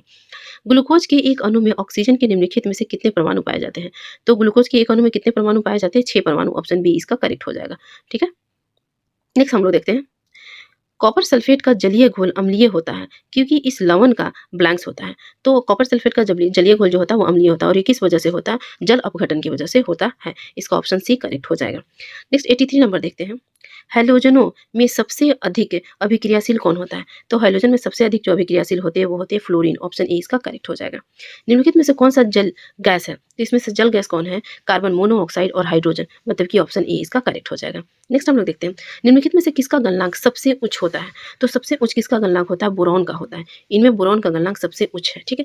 इसके बाद अगर बात करते हैं बोरॉन के बाद इनमें किनका गलनांक सबसे ज़्यादा होगा, तो हो जाएगा लोहा का गलनांक। लोहा दूसरे नंबर पे आएगा और सिलिकॉन जो है वो तीसरे नंबर पे आएगा और एल्यूमिनियम चौथे नंबर पे आएगा। सोनार में उपयोग होता है, सोनार में हम लोग किसका उपयोग करते हैं? पराश्रव्य ध्वनि तरंगों का इस्तेमाल किया जाता है। सरल आवर्त गति करने वाला पिंड जब अपनी मध्यमता स्थिति से गुजरता है तो क्या होता है? इस स्थिति में इसमें क्या होगा? आपको आंसर बताना है। इसका फोर्थ नंबर देख लीजिए ऑप्शन, उसके बाद बताइए। इसका फोर्थ ऑप्शन इनमें से कोई नहीं, ये इनमें सभी ये इसका करेक्ट होगा, ठीक है। तो क्या क्या होता है इसका? उस पर कोई बल का कार्य नहीं होता है, उसका त्वरण शून्य होता है, वेग अधिकतम होता है, गतिज ऊर्जा अधिकतम होती है और स्थितिज ऊर्जा शून्य होती है। नेक्स्ट देखते हैं, एक ही पदार्थ के अणुओं के बीच जो बल कार्य करता है उसे क्या कहते हैं? उसे सहसंजक बल कहते हैं। ऑप्शन ए करेक्ट हो जाएगा, ठीक है। ठोस में सहसंजक बल का मान अधिक होता है और गैस में सहसंजक बल का मान नगण्य होता है। दो विभिन्न पदार्थ के अणुओं के बीच कार्य करने वाले बल को आसंजक बल बोलते हैं, ठीक है। किसी माध्यम के अपवर्तनांक म्यू, निर्यात में प्रकाश की गति c और उस माध्यम में प्रकाश की गति v के बीच का संबंध क्या होता है? तो ये आपको एक फॉर्मूला से इसका संबंध दिया हुआ और आपको इसको बताना है। तो क्या होता है? Mu equal to c upon v होता है। तो ऑप्शन सी इसका करेक्ट हो जाएगा। नेक्स्ट हम लोग देखते हैं, प्रयोगशाला उपकरणों को बनाने के लिए उपयोग में लिया गया कांच होता है। तो प्रयोगशाला उपकरण जो होते हैं किस तरह के कांच के बने होते हैं? ये पायरेक्स कांच। ऑप्शन ए इसका करेक्ट हो जाएगा। प्रयोगशाला उपकरण पायरेक्स कांच के बने होते हैं। यूरिया में उपस्थित होने वाला तत्व है, तो यूरिया में क्या क्या उपस्थित होता है? तो इसके अंदर उपस्थित होता है CnHO, यूरिया में उपस्थित होता है। तो ऑप्शन डी करेक्ट हो जाएगा। यूरिया में उपस्थित होता है कार्बन, हाइड्रोजन, नाइट्रोजन और ऑक्सीजन उपस्थित होता है। वायु दाब मापी के पाठ्यांक में अचानक गिरावट अगर होती है तो इससे क्या पता चलता है? तो इससे पता चलता है कि तूफानी मौसम आने वाला है, ठीक है। तो ऑप्शन बी इसका करेक्ट हो जाएगा। और भी इसके बारे में अगर इसके सूचक के बारे में बात करते हैं, तो अगर वायु दाब मापी पाठ्यांक में धीरे धीरे नीचे गिरता है तो वर्षा की संभावना होती है। अगर ये पाठ्यांक अचानक नीचे गिरता है तो आंधी तूफान की संभावना होती है। अगर ये धीरे धीरे ऊपर उठता है तो साफ मौसम की संभावना बनती है और अचानक अगर ऊपर उठता है तो शुष्क मौसम की संभावना बनती है कि काफी सूखा मौसम होने वाला है। नेक्स्ट देखते हैं हम लोग, सभी जीवों की रचनात्मक क्रियात्मक इकाई है। सभी जीवों की रचनात्मक और क्रियात्मक इकाई है, तो किसका हम बारे में बोलते हैं? ऑप्शन सी करेक्ट हो जाएगा, कोशिका। ये हम लोग देख चुके हैं। निम्नलिखित में से कौन सा पौधा पादप वर्ग का उभयचर कहा जाता है? तो पादप वर्ग का उभयचर किसे बोला जाता है? ब्रायोफाइटा को बोला जाता है। पादप वर्ग का उभयचर बोला जाता है ब्रायोफाइटा। ऑप्शन ए इसका करेक्ट हो जाएगा। नेक्स्ट देखते हैं, वे वस्तु जो स्वयं प्रकाश उत्सर्जित करती है क्या कहलाती है? तो स्वयं प्रकाश उत्सर्जित करने वाला को बोला जाता है प्रतिदीप्त। ऑप्शन ए इसका सही हो जाएगा। प्रतिदीप्त हो जाएगा। नेक्स्ट है पौधों में लचीलापन किस ऊतक के कारण होता है? तो पौधों में जो लचीलापन होता है वो किस ऊतक की वजह से होता है? वो होता है कॉलिन कायमा की वजह से। ऑप्शन ए इसका करेक्ट हो जाएगा। नेक्स्ट हम लोग देखते हैं डीएनए में कितने नाइट्रोजनी क्षार पाए जाते हैं? तो डीएनए में 4 नाइट्रोजनी क्षार पाए जाते हैं, ठीक है? और ये कौन-कौन से होते हैं? एडेनिन, थाइमिन, गुआनिन और साइटोमिन, ठीक है? ये चारों नाइट्रोजनी क्षार जो होते हैं वो डीएनए में पाए जाते हैं। सामान्य शरीर में सर्वाधिक पाया जाने वाला तत्व होता है, कौन-सा होता है सर्वाधिक मात्रा में पाया जाने वाला तत्व? तो वो ऑक्सीजन होता है। ऑप्शन सी इसका करेक्ट हो जाएगा। अगर बाकी चीज़ों का क्रम देखिए शरीर में जो पाए जाते हैं, तो oxygen 65%, carbon 18%, hydrogen 10%, nitrogen 3%, calcium 2% और फास्फोरस 1% पाया जाता है। देख सकते हैं हम लोग निम्नलिखित में से कौन सा तत्व सर्वाधिक वैद्युत धनात्मक प्रदर्शित करता है? तो सबसे ज़्यादा विद्युत धनात्मक कौन सा होता है? सीजियम होता है। इनमें से कौन हो जाएगा? सीजियम होता है, ठीक है? अगर हम लोग नेक्स्ट देखते हैं तो निम्नलिखित में से किस तत्व में नाइट्रोजन की संख्या सर्वाधिक है? तो नाइट्रोजन की संख्या इनमें सबसे ज़्यादा किसमें है? तो ऑप्शन इसका सी करेक्ट हो जाएगा, ऑक्सीजन। ऑक्सीजन में नाइट्रोजन की संख्या सबसे ज़्यादा है, बाकी में इससे कम है। क्रिस्टलीकरण निम्नलिखित में से किसका उदाहरण है? तो क्रिस्टलीकरण उदाहरण है भौतिक परिवर्तन का। ऑप्शन ए करेक्ट हो जाएगा। परमाणु में कक्षाओं को भरने का क्रम नियंत्रित होता है। तो परमाणु में जो कक्षाओं को भरने का क्रम नियंत्रित होता है वो किसका सिद्धांत है? अफबाउ का सिद्धांत है। ऑप्शन बी करेक्ट होगा। नेक्स्ट देखते हैं हम लोग कैलामाइन निम्नलिखित में से किसका अयस्क है? तो कैलामाइन किसका अयस्क होता है? जस्ता का अयस्क होता है। ऑप्शन सी करेक्ट हो जाएगा। जस्ता का अयस्क है कैलामाइन। टिन का अयस्क है कैसिडिराइट। मैग्नीशियम का अयस्क है एप्सम साल्ट और कार्नेलाइट। तांबा का अयस्क है मैलेकाइट, कैल्कोसाइट और कैल्कोपाइराइट। ये तांबा के अयस्क होते हैं। नेक्स्ट क्वेश्चन देखते हैं हम लोग किस तत्व की रासायनिक प्रकृति निम्नलिखित में से किस पर निर्भर करती है? तो तत्व की रासायनिक प्रकृति जो होती है वो निर्भर करती है संयोजी इलेक्ट्रॉन पर निर्भर करती है। ऑप्शन सी होगा। किसी तत्व की रासायनिक प्रकृति तत्व के संयोजी इलेक्ट्रॉन पर निर्भर करती है। किसी तत्व के संयोजी इलेक्ट्रॉन उस तत्व के बाह्य कक्षा में उपस्थित इलेक्ट्रॉनों की संख्या होती है, ठीक है? तो संयोजी इलेक्ट्रॉन क्या है? उस कक्षा के बाह्य कक्षा में स्थित जो है इलेक्ट्रॉन की संख्या कितनी होती है वो इसकी संयोजी इलेक्ट्रॉन है, उसी पर डिपेंड करती है उस तत्व की रासायनिक प्रकृति। निम्नलिखित में से कौन संयोजी ऊतक नहीं है? तो त्वचा त्वचा एक संयोजी ऊतक नहीं है, ये एक उपकला ऊतक है, ठीक है? संयोजी ऊतक मानव शरीर में एक अंग को दूसरे अंग से जोड़ने का कार्य करती है। नेक्स्ट देखते हैं मानव शरीर के भीतर रक्त निम्नलिखित में से किसकी उपस्थिति के कारण नहीं जमता है? तो किसकी उपस्थिति के कारण नहीं जमता है? फाइब्रिनोजेन जो प्रोटीन होता है उसकी वजह से नहीं जमता है तक का, ठीक है? नेक्स्ट हम लोग देखते हैं पराश्रय ध्वनि का उपयोग किया जाता है। तो किन चीजों में किया जाता है पराश्रय ध्वनि का उपयोग? समुद्र की गहराई पता लगाने में, ठीक है? घड़ियों की पाठपूजा साफ करने में, ठीक है? संकेत भेजने में, ठीक है? तो इसका ऑप्शन क्या हो जाएगा? डी सभी हो जाएगा करेक्ट। थैलेसीमिया एक अनुवांशिक रोग है जिससे प्रभावित होता है। तो थैलेसीमिया से कौन सा जो है बॉडी का पार्ट प्रभावित होता है? तो रक्त प्रभावित होता है थैलेसीमिया से। नेक्स्ट हम लोग देखते हैं प्रकाश तरंग के वायु से कांच में जाने पर क्या परिवर्तित होता है? तो वायु से जब कांच में प्रकाश तरंग जाएगा तो उसमें क्या परिवर्तित हो जाएगा? इसका आंसर क्या हो जाएगा? तरंग दैर्ध्य और वेग प्रभावित होंगे। ऑप्शन डी करेक्ट हो जाएगा। तरंग दैर्ध्य और वेग प्रभावित होगा। नेक्स्ट हम लोग देखते हैं गुरुत्वाकर्षण के सार्वभौमिक नियम का प्रतिपादन किसने किया था? तो गुरुत्वाकर्षण के सार्वभौमिक नियम का प्रतिपादन किया गया था न्यूटन के द्वारा। ऑप्शन ए इसका करेक्ट हो जाएगा। भारतीय घरेलू विद्युत आपूर्ति में लाल विधुमन्य तार, रेड लाइन वायर और काले उदासीन तार, ब्लैक न्यूट्रल वायर के बीच विभवांतर कितना होता है? तो लाल जो तार होता है विद्युत आपूर्ति के लिए और ब्लैक वाली जो तार होती है उनके बीच विभवांतर कितना होता है ये आपसे पूछा जा रहा है। तो ये होता है 220 वोल्ट। ऑप्शन बी इसका करेक्ट हो जाएगा। दिए गए पदार्थों के लिए पीएच का सही क्रम निम्नलिखित में से कौन सा है? तो इनमें किसका पीएच का सही क्रम दिया हुआ है? ऑप्शन डी में सही क्रम दिया हुआ है। सबसे ज्यादा पीएच होगा मिल्क ऑफ मैग्नीशिया का, उसके बाद रक्त, फिर कॉफी और फिर नींबू के रस। नींबू के रस का इसमें पीएच मान सबसे कम होगा। देखिए यहाँ पे घटते क्रम में दिया हुआ, तो ये आप लोग ध्यान में रखिए, तो जाके ये सही हो जाएगा। नेक्स्ट हम लोग देखते हैं यदि मानव शरीर की लाल रुधिर कोशिका आरबीसी को पृथक किया जाए और उन्हें सामान्य लवण के घोल में तनुकृत किया जाए तो आरबीसी पर क्या प्रभाव पड़ेगा? तो आरबीसी के व्यास में कोई परिवर्तन नहीं होगा, ठीक है? तो इस पर क्या प्रभाव पड़ेगा? आरबीसी के व्यास में कोई परिवर्तन नहीं होगा। जब लाल रक्त कोशिकाओं को सामान्य लवण के विलय में तनुकृत किया जाता है तो इन कोशिकाओं के व्यास में कोई परिवर्तन नहीं होता है। देख सकते हैं हम लोग यकृत तथा स्त्रावित पित्त के संबंध में निम्नलिखित में से कौन सा सही नहीं है? तो इनमें कौन सही नहीं है? पित्त के लिपिडों के पाचन के लिए एंजाइम होते हैं, ये सही नहीं है ऑप्शन के हिसाब से, ठीक है? पित्त में किसी भी प्रकार का एंजाइम नहीं होता है, लेकिन पित्त में साल्ट होता है जो वसा के पाचन में सहायता करता है, ठीक है? पित्त जो होता है पीला रंग का क्षारीय द्रव्य होता है जिसका पीएच मान 7.7 होता है। पित्त में जल की मात्रा 85% होती है और 15% जो होती है उसमें जो वर्णक होता है वो होता है। नेक्स्ट हम लोग देखते हैं नई कोशिका निर्माण होता है। तो नई कोशिका का निर्माण किससे होता है? पूर्ण स्थित कोशिका से होता है। ऑप्शन सी इसका सही हो जाएगा। पूर्ण स्थित कोशिका से नई कोशिका का निर्माण होता है। नेक्स्ट क्वेश्चन देखते हैं हम लोग कि ऑक्सीटोसिन हार्मोन का स्राव किस ग्रंथि से होता है? तो ऑक्सीटोसिन हार्मोन का स्राव होता है पीयूष ग्रंथि से। नेक्स्ट देखते हैं हम लोग आइंस्टीन को नोबेल पुरस्कार किस कार्य के लिए दिया गया था? तो प्रकाश विद्युत प्रभाव के लिए आइंस्टीन को नोबेल पुरस्कार दिया गया था। ये एसआई के प्री में पूछा हुआ क्वेश्चन है। निम्नलिखित में से कौन एक यूकैरियोटिक जीव है? नहीं है। तो इनमें कौन यूकैरियोटिक जीव नहीं है ये आपको बताना है। तो जीवाणु जो होता है वो यूकैरियोटिक जीव नहीं होता है, ठीक है? ये प्रोकैरियोटिक होता है। हम लोग देखे थे कुछ समय पहले जब सेल पढ़ रहे थे तो उसमें देखे थे। मानव मस्तिष्क में स्मरण क्षमता कहाँ होता है? तो मानव मस्तिष्क में स्मरण क्षमता होती है सेरिब्रम में। ऑप्शन ए करेक्ट होगा, ठीक है? सेरिब्रम या प्रमस्तिष्क अगर मस्तिष्क का एक प्रमुख भाग होता है तो सेरिब्रम जो होता है वो आगे जो हमारे मस्तिष्क का पार्ट है उसका भाग होता है। इसमें मनुष्य की चेतना, तर्क, स्मरण क्षमता तथा बुद्धि, ज्ञान, वाणी एवं चिंतन का भी केंद्र कहा जाता है, ठीक है? नेक्स्ट देखते हैं यह मस्तिष्क के विभिन्न भागों में सबसे बड़ा होता है और मस्तिष्क का सबसे विकसित भाग होता है। सेरिबेलम के बारे में अब देखते हैं ये क्या काम करता है। तो सेरिबेलम जो होता है वो अनुमस्तिष्क का प्रमुख भाग है। यह गति नियंत्रण, शरीर का संतुलन या समन्वय एवं इच्छित पेशियों की क्रियाओं का नियंत्रण करता है। यह आंतरिक कान के संतुलन भाग से संवेदनाएं ग्रहण करता है, ठीक है? तो ये सेरिबेलम का काम होता है। पानी की बूंदे किसकी भांति प्रतीत होती है? तो पानी की जो बूंदे है वो कैसी नजर आती है? तो वो अवतल लेंस की तरह नजर आती है। ऑप्शन डी करेक्ट हो जाएगा, ठीक है? पानी की बूंदे जिसका सतह उत्तल होता है लेकिन वो अवतल लेंस की भांति कार्य करता है, ठीक है? तो याद रखिए उसकी सतह उत्तल होती है लेकिन कार्य कैसा करता है? अवतल लेंस की तरह कार्य करता है। देख सकते हैं यदि हवा का तापमान बढ़ता है तो उसकी जल वाष्प ग्रहण करने की क्षमता क्या हो जाती है? तो तापमान बढ़ने पर जल वाष्प ग्रहण करने की क्षमता भी बढ़ती है। ऑप्शन बी करेक्ट होगा। निम्नलिखित में से किस विटामिन में कोबाल्ट होता है? तो कोबाल्ट किस विटामिन में होता है? विटामिन B12 में होता है। कल हम लोग पढ़े थे इसके बारे में पीवाईक्यू के अंदर में। निम्नलिखित में से किसमें ऋणात्मक आवेश होता है? तो ऋणात्मक आवेश किसके अंदर होता है?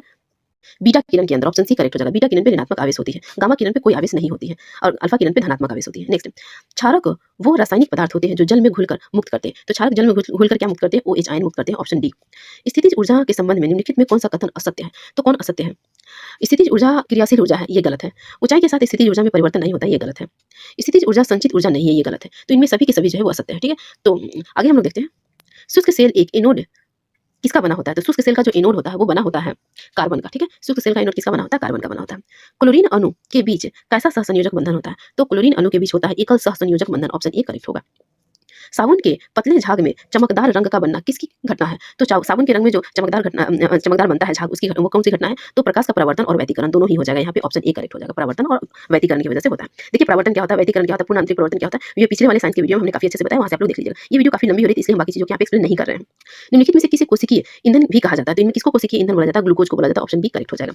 लघु रेडियो तरंग जिसे शॉर्ट रेडियो वेव कहा जाता है की खोज किस वैज्ञानिक ने की थी? तो लघु रेडियो तरंग की खोज की गई थी हेनरिक हर्ट्ज के द्वारा। ऑप्शन ए इसका करेक्ट हो जाएगा। मनुष्य की पेशियों का अध्ययन को कहते हैं, तो मनुष्य की पेशियों के अध्ययन को क्या कहा जाता है? मायोलॉजी कहा जाता है। पेशियों के अध्ययन को मायोलॉजी कहा जाता है।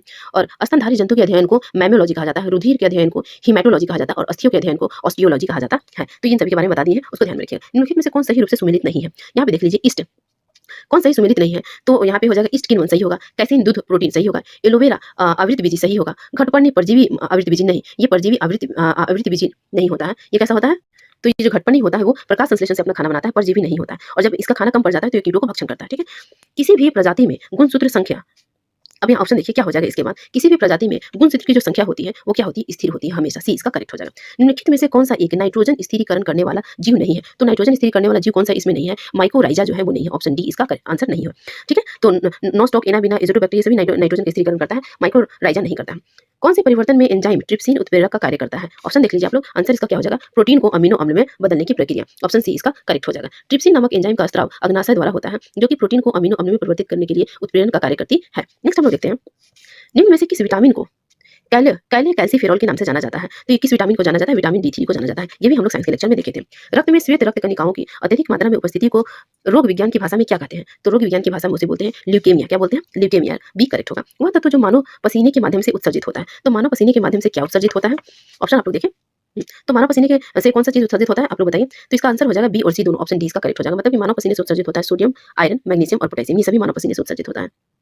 निम्नलिखित में कौन सा युग्म सही सुमेलित नहीं है? तो इसमें से कौन सही सुमेलित नहीं है ये आपको बताना है। तो देख लेते हैं हम लोग, इंसुलिन रक्त शर्करा का नियंत्रण सही है, मेलाटोनिन निद्रा का नियंत्रण सही है दोनों, ऑक्सीटोसिन स्तन ग्रंथि से दूध निःसरण सही है, गैस्ट्रिन रक्तचाप का नियंत्रण नहीं, ये गलत है। गैस्ट्रिन हार्मोन एक पेप्टाइड हार्मोन है जो अमाशय की कोशिकाओं द्वारा गैस्ट्रिक अम्ल के स्राव को उद्दीपित करता है, ठीक है, न कि रक्तचाप को। नेक्स्ट हम लोग देखते हैं, पौधों का तना पौधे के सभी हिस्सों से पोषक तत्वों वितरित करने में तथा ब्लैंक्स में भी मदद करता है। तो तना जो होता है वो किसमें मदद करता है? देख लेते हैं, भोजन के भंडारण में मदद करता है, पौधों के आकार देने में मदद करता है, फूलों एवं फलों को सहारा देने में मदद करता है। तो ये सभी हो जाएगा। तो पौधे का जो तना होता है वो पौधे के सभी हिस्सों में पोषक तत्वों को तो पहुंचाता है, इसके साथ साथ ये सभी कार्य भी करता है। तो ये सभी इसमें करेक्ट हो जाएगा। ऑप्शन डी इसका।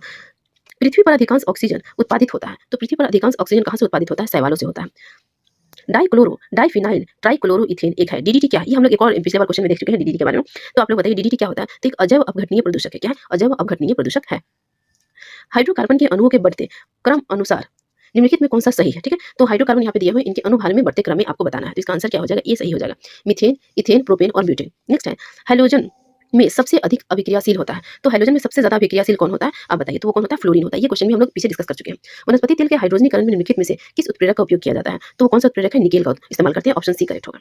नीचे दिए गए पदार्थों का उनके घनत्व के अवरोही क्रम अनुसार सही क्रम में उसको सजाना है। तो इसका आंसर क्या हो जाएगा? बी सही इसका आंसर हो जाएगा। सोना, पारा और तांबा। तो घनत्व के हिसाब से देखिए तो सबसे ज्यादा घनत्व सोना का, फिर पारा का, फिर तांबा का होता है।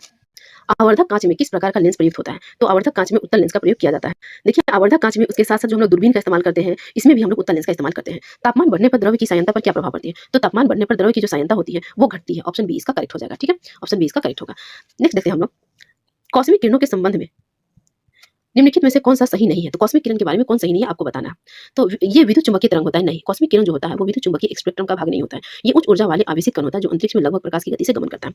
बाकी सब सही है। उनकी तरंग दैर्घ्य बहुत छोटी होती है, ये बहुत अधिक ऊर्जा वाले आवेशित कणों से बने होते हैं, वे सूर्य से उत्पन्न होते हैं। तो ये सभी सही होगा, लेकिन ये विद्युत चुंबकीय तरंग होता है, ये गलत होगा। ठीक है, नेक्स्ट देखते हैं हम लोग, निम्नलिखित में से किसकी तरंग लंबाई सबसे अधिक होती है? तो तरंग लंबाई सबसे अधिक किसकी होती है? रेडियो तरंगों की होती है। आईसीएआर भारतीय गेहूं और जौ अनुसंधान संस्थान स्थित है, तो कहाँ पे स्थित है? करनाल में स्थित है, ऑप्शन सी करेक्ट हो जाएगा। ठीक है, और ये करनाल कहाँ पे है ये आप लोग कमेंट बॉक्स में बताएंगे मुझे। जब एक ध्वनि तरंग एक माध्यम से दूसरे माध्यम में जाती है तो वह राशि जो अपरिवर्तित रहती है, क्या अपरिवर्तित रहती है? आवृत्ति। ये भी हम लोग कर चुके। देखिए मैक्सिमम क्वेश्चन ऐसा आएगा जो हम लोग कर चुके हैं पीछे। ठीक है, तो जल्दी जल्दी कवर करते हैं इसको। दो एक जैसे बल्ब को किस प्रकार जोड़ने पर अधिक रोशनी मिलेगी? तो किस प्रकार दो एक जैसे बल्ब को जोड़ेंगे तो अधिक रोशनी मिलेगी? तो इसका आंसर क्या हो जाएगा? यहाँ पे देख लीजिए, टू में अधिक, मतलब कि यहाँ दोनों समानांतर क्रम में जोड़े जाएंगे, दोनों श्रेणी क्रम में जोड़े जाएंगे। नीचे दिए गए कोड का प्रयोग करके उत्तर सही देना है। तो यहाँ पे करेक्ट आंसर क्या हो जाएगा? टू इसका करेक्ट हो जाएगा। अगर दो बल्ब एक जैसे हैं तो उनको समानांतर क्रम में जोड़ेंगे तो हमें ज्यादा रोशनी देंगे। ठीक है, नेक्स्ट हम लोग देखते हैं। एक तार में बहती विद्युत धारा एवं विभवांतर प्रत्येक को 2 गुना बढ़ा दिया जाए तो विद्युत शक्ति पर क्या प्रभाव पड़ेगा? एक जो कोई भी तार है जिसके अंदर विद्युत धारा और विभवांतर दोनों को 2 गुना बढ़ा दिया जाएगा तो शक्ति पर इसका क्या प्रभाव पड़ेगा? तो शक्ति जो होगा 4 गुना बढ़ जाएगा। ऑप्शन ए करेक्ट हो जाएगा। देखिए फॉर्मूला होता है, जो शक्ति उसका होता है उसको हम लोग पी से डिनोट करते हैं। तो पी मतलब शक्ति इक्वल टू होता है वी वोल्ट मल्टीप्लाई करंट इसका होता है। ठीक है, तो अगर ये भी 2 गुना बढ़ेगा, ये भी 2 गुना बढ़ेगा तो ये दोनों 2 या 4 4 गुना बढ़ जाएगा। ठीक है ना, तो ये इसकी फॉर्मूला याद रखिएगा, P equal to V multiply I होती है। जिसका परमाणुीय ईंधन के रूप में प्रयोग नहीं होता, तो इनमें किसका प्रयोग होता है? परमाणु ईंधन के रूप में नहीं होता, तो लेड और हीलियम। ऑप्शन डी हो जाएगा। निम्नलिखित में से किसने लेजर का आविष्कार किया था? तो लेजर का आविष्कार किया गया था थियोडोर मेमैन के द्वारा। ऑप्शन ए करेक्ट हो जाएगा। निम्नलिखित में से किस वैज्ञानिक में से नोबेल पुरस्कार विजेता नहीं है? तो इनमें कौन नोबेल पुरस्कार विजेता नहीं है? निम्नलिखित वैज्ञानिकों में से कौन नोबेल पुरस्कार विजेता नहीं है? तो इनमें जो नहीं है वो है जगदीश चंद्र बोस। ऑप्शन डी नहीं है। बाकी हरगोविंद सिंह खुराना, सीवी रमन और एस चंद्रशेखर, इन सभी को नोबेल पुरस्कार मिली हुई है। राष्ट्रीय रासायनिक प्रयोगशाला अवस्थित है, ये कहाँ पे अवस्थित है? पुणे के अंदर। ऑप्शन सी करेक्ट हो जाएगा। निम्नलिखित में से कौन किसी जल निकाय में घनत्व प्रवणता को दर्शाती है? निम्नलिखित में से कौन किसी जल निकाय में घनत्व प्रवणता को दर्शाती है? तो वो क्या हो जाएगी? इसका आंसर सी हो जाएगा, पिक्नोक्लाइन। पिक्नोक्लाइन किसी जल निकाय के घनत्व प्रवणता को दर्शाती है। हेलोक्लाइन किसी जल निकाय की लवणता को प्रदर्शित करती है, जबकि थर्मोक्लाइन किसी जल निकाय के गहराई के साथ तापमान परिवर्तन को दर्शाती है। ठीक है, निम्न युग्मों में से कौन सा एक कण प्रतिकण युग्म है? तो इनमें कौन प्रतिकण युग्म है? इसका आंसर क्या हो जाएगा? Electron positron. ठीक है, electron positron. Option A correct हो जाएगा। एक तत्व के इलेक्ट्रॉनों और न्यूट्रॉनों की संख्या क्रमशः 18 और 20 है, तो इसका द्रव्यमान संख्या क्या है? देखिए इस तरह के भी क्वेश्चन हम लोग सोल्व कर चुके हैं। तो द्रव्यमान संख्या बराबर क्या होता है? प्रोटॉनों की संख्या और न्यूट्रॉनों की संख्या होती है द्रव्यमान संख्या। ठीक है ना, तो किसी भी परमाणु के अंदर जितने इलेक्ट्रॉन होते हैं उतने ही प्रोटॉन होते हैं। तो इलेक्ट्रॉन 18 है तो प्रोटॉन भी कितने हो जाएंगे? 18 हो जाएंगे। और न्यूट्रॉनों की संख्या कितनी दी हुई है? यहाँ पे न्यूट्रॉनों की संख्या दी हुई है 20 दी हुई है। तो आपसे पूछा द्रव्यमान संख्या, द्रव्यमान संख्या प्रोटॉनों और न्यूट्रॉनों की संख्या के बराबर होती है। दोनों को ऐड कर देंगे तो इसका आंसर निकल आएगा। तो आंसर कितना हो जाएगा? 38। ऑप्शन सी करेक्ट हो जाएगा। आलू किस कुल से संबंधित है? तो आलू किस कुल से संबंधित है? सोलेनेसी कुल से संबंधित है। ऑप्शन ए करेक्ट हो जाएगा। सोलेनेसी कुल में आता है आलू, टमाटर, लाल मिर्च, बैगन, तंबाकू आदि। ठीक है, और क्रूसीफेरी कुल में आता है सलजम, मूली, सरसों, फूलगोभी। रूटेसी कुल में आता है नींबू, संतरा और मौसमी। ये याद रखेंगे आप लोग। ठोस अशुद्धियों के शुद्धिकरण के लिए निम्नलिखित में से कौन सी प्रक्रिया उपयोग नहीं है? तो ठोस अशुद्धि के लिए कौन उपयोगी नहीं है? आसवन ए। ये भी क्वेश्चन सेम कर चुके हैं हम लोग। निम्नलिखित कथनों पर विचार कीजिए। परासरण के प्रक्रम में विलायक सांद्र घोल से तनु घोल की ओर जाता है, तो ये गलत हो जाएगा। प्रतिलोम परासरण में तनु घोल पर बाह्य दाब लगाया जाता है, ये भी गलत हो जाएगा। तो इसका क्या हो जाएगा सही ऑप्शन? ना तो ए और ना ही बी, मतलब कि इन दोनों में से कोई नहीं होगा। 1 और 2 में से कोई नहीं होने वाला है। निम्नलिखित में से कौन सा मूल तत्व है? तो इनमें मूल तत्व कौन है? हीरा। हीरा जो ऑप्शन बी करेक्ट हो जाएगा। निम्नलिखित में से किसे अनबुझा चूना कहते हैं? तो अनबुझा चूना किसे कहा जाता है? इसका करेक्ट आंसर हो जाएगा CaO। ऑप्शन ए इसका करेक्ट हो जाएगा। कैल्शियम ऑक्साइड को अनबुझा चूना कहा जाता है। जब रक्त में ऑक्सीजन की सांद्रता में कमी आती है तो श्वास की गति बढ़ जाती है। क्या हो जाती है? बढ़ जाती है। बी, ऑक्सीजन की सांद्रता में कमी आएगी तो श्वास की गति बढ़ जाएगी। सूची है यहाँ पे मिलान करना है और बताना है कि कौन सा करेक्ट होगा। तो बताइए इसमें से कौन करेक्ट होगा? जनन ग्रंथि हो जाएगी प्रोजेस्टेरोन। जनन ग्रंथि क्या हो जाएगी? प्रोजेस्टेरोन हो जाएगी। पीयूष ग्रंथि का हो जाएगा वृद्धि हार्मोन, और अग्नाशय का हो जाएगा इंसुलिन, और अधिवृक्क का हो जाएगा कार्टिसोल। तो ऑप्शन के हिसाब से हो जाएगा इसका सी करेक्ट। 2 3 1 4। नेक्स्ट हम लोग देखते हैं। सौर ऊर्जा एटीपी में बदलती है, तो सौर ऊर्जा एटीपी में बदलती है, इसका आंसर क्या हो जाएगा? क्लोरोप्लास्ट में। ठीक है, सौर ऊर्जा क्लोरोप्लास्ट में एटीपी में बदलती है। जीवन चक्र की दृष्टि से पौधे का सबसे महत्वपूर्ण अंग होता है पुष्प। ऑप्शन ए करेक्ट हो जाएगा। टाइफाइड तथा कॉलरा रोग होता है, तो टाइफाइड और कॉलरा कैसा रोग है? जीवाणु जनित रोग है। ऑप्शन ए करेक्ट हो जाएगा। आर्की बैक्टीरिया के एक समूह को किसके उत्पाद के लिए प्रयोग में लाया जाता है? आर्की बैक्टीरिया के एक समूह को किसके उत्पाद के लिए प्रयोग में लाया जाता है? तो मीथेन के उत्पाद के लिए। इसका सही हो जाएगा। आर्की बैक्टीरिया के लक्षण सामान्यतः जीवाणुओं से भिन्न होते हैं। इसके मेथेनोजेन से समूह वायवीय होते हैं तथा ये दलदल वाले स्थानों और पशुओं के रुमेन में पाए जाते हैं। इसका उपयोग मीथेन के उत्पादन में होता है। प्राणियों के पोषण, शोषण और संश्लेषण निम्न में से किसके 3 मुख्य गुण हैं? तो ये किसके 3 मुख्य गुण हैं? उपापचय के। क्या किसके हो जाएंगे? बी, उपापचय के हो जाएंगे। नेक्स्ट हम लोग देखते हैं। किसी द्रव में किसी पिंड का तैरना डूबना निर्भर करता है, किस पर निर्भर करता है? पिंड और द्रव्यमान के घनत्व के अंतर पर निर्भर करता है। पिंड और द्रव्यमान के घनत्व पर निर्भर करता है। इसका ऑप्शन सी हो जाएगा। पिंड और द्रव्यमान के घनत्व के अंतर पर निर्भर करता है। नेक्स्ट हम लोग देखते हैं निम्नलिखित में से कौन सदिश राशि है? तो निम्नलिखित में से कौन सदिश राशि है? आपको यहाँ पे ऑप्शन भी दिए हुए हैं। एक काम कीजिए, इसका आप लोग आंसर मुझे कमेंट बॉक्स में बताइए, क्योंकि इस वीडियो में हम काफी अच्छे से आप लोग को बताए हुए सदिश राशि और अदिश राशि के बारे में। तो 79 नंबर क्वेश्चन का आंसर आप लोग कमेंट बॉक्स में मुझे जरूर दीजिएगा। नेक्स्ट हम लोग देखते हैं निम्नलिखित में से कौन सी तरंग प्रति फोटोन अधिकतम ऊर्जा ले जाती है? तो कौन सी तरंग प्रति फोटोन अधिकतम ऊर्जा ले जाती है? इसका आंसर हो जाएगा एक्स किरण। क्या हो जाएगा? ऑप्शन ए एक्स किरण हो जाएगा। एक तार में बहती विद्युत धारा एवं विभवांतर प्रत्येक को 2 गुना बढ़ाया जाए तो विद्युत शक्ति पर क्या प्रभाव पड़ेगा? विभवांतर धारा दोनों को 2 गुना बढ़ाया जाएगा तो शक्ति पर क्या प्रभाव पड़ेगा? वो 4 गुना बढ़ जाएगी। ऑप्शन बी इसका करेक्ट हो जाएगा। ये भी सेम क्वेश्चन किया हुआ टेस्ट में। प्रतिरोध के संदर्भ में निम्नलिखित में से कौन सा कथन सही है? तो यहाँ पे आप देखिए, कथन प्रतिरोध हमेशा क्षेत्रफल के विक्रमानुपाती होता है, तो ये भी सही हो जाएगा। ठीक है, नेक्स्ट इसका अगला ऑप्शन देखते हैं क्या दिया हुआ है। प्रतिरोध हमेशा लंबाई के अनुक्रमानुपाती होता है, ये भी इसका सही दिया हुआ है। नेक्स्ट है प्रतिरोध हमेशा तापमान के अनुक्रमानुपाती होती है, नहीं, प्रतिरोध का तापमान के अनुक्रमानुपाती नहीं होता, ये गलत हो जाएगा। इसका करेक्ट क्या हो जाएगा? 1 और 2। ऑप्शन ए इसका करेक्ट हो जाएगा। नेक्स्ट है किसी पदार्थ का उपचयन ऑक्सीडेशन होता है यदि उसमें, ठीक है, तो उपचयन या ऑक्सीडेशन होता है कब होता है, यदि उसमें ऑक्सीजन में वृद्धि हो जाए, ठीक है, और दूसरा है हाइड्रोजन की ह्रास हो जाए। तो क्या तो ऑक्सीजन में वृद्धि हो जाए या हाइड्रोजन का ह्रास हो जाए, तो ऑप्शन इसका क्या हो जाएगा, सी करेक्ट हो जाएगा, ठीक है। जब किसी अभिक्रिया के समय किसी पदार्थ में ऑक्सीजन की वृद्धि या हाइड्रोजन की ह्रास हो तो उसका उपचयन होता है, क्या होता है, उपचयन होता है, तथा किसी अभिक्रिया में जब किसी पदार्थ में ऑक्सीजन का ह्रास या हाइड्रोजन की वृद्धि हो तो उसका अपचयन होता है। ध्यान में रखिएगा, निम्नलिखित में से कौन सा एक उच्चतम मात्रा में हाइड्रोजन आयन देता है, तो हाइड्रोजन आयन कौन सा देता है, तो अमाशय रस देता है, सबसे ज्यादा मात्रा में देता है अमाशय।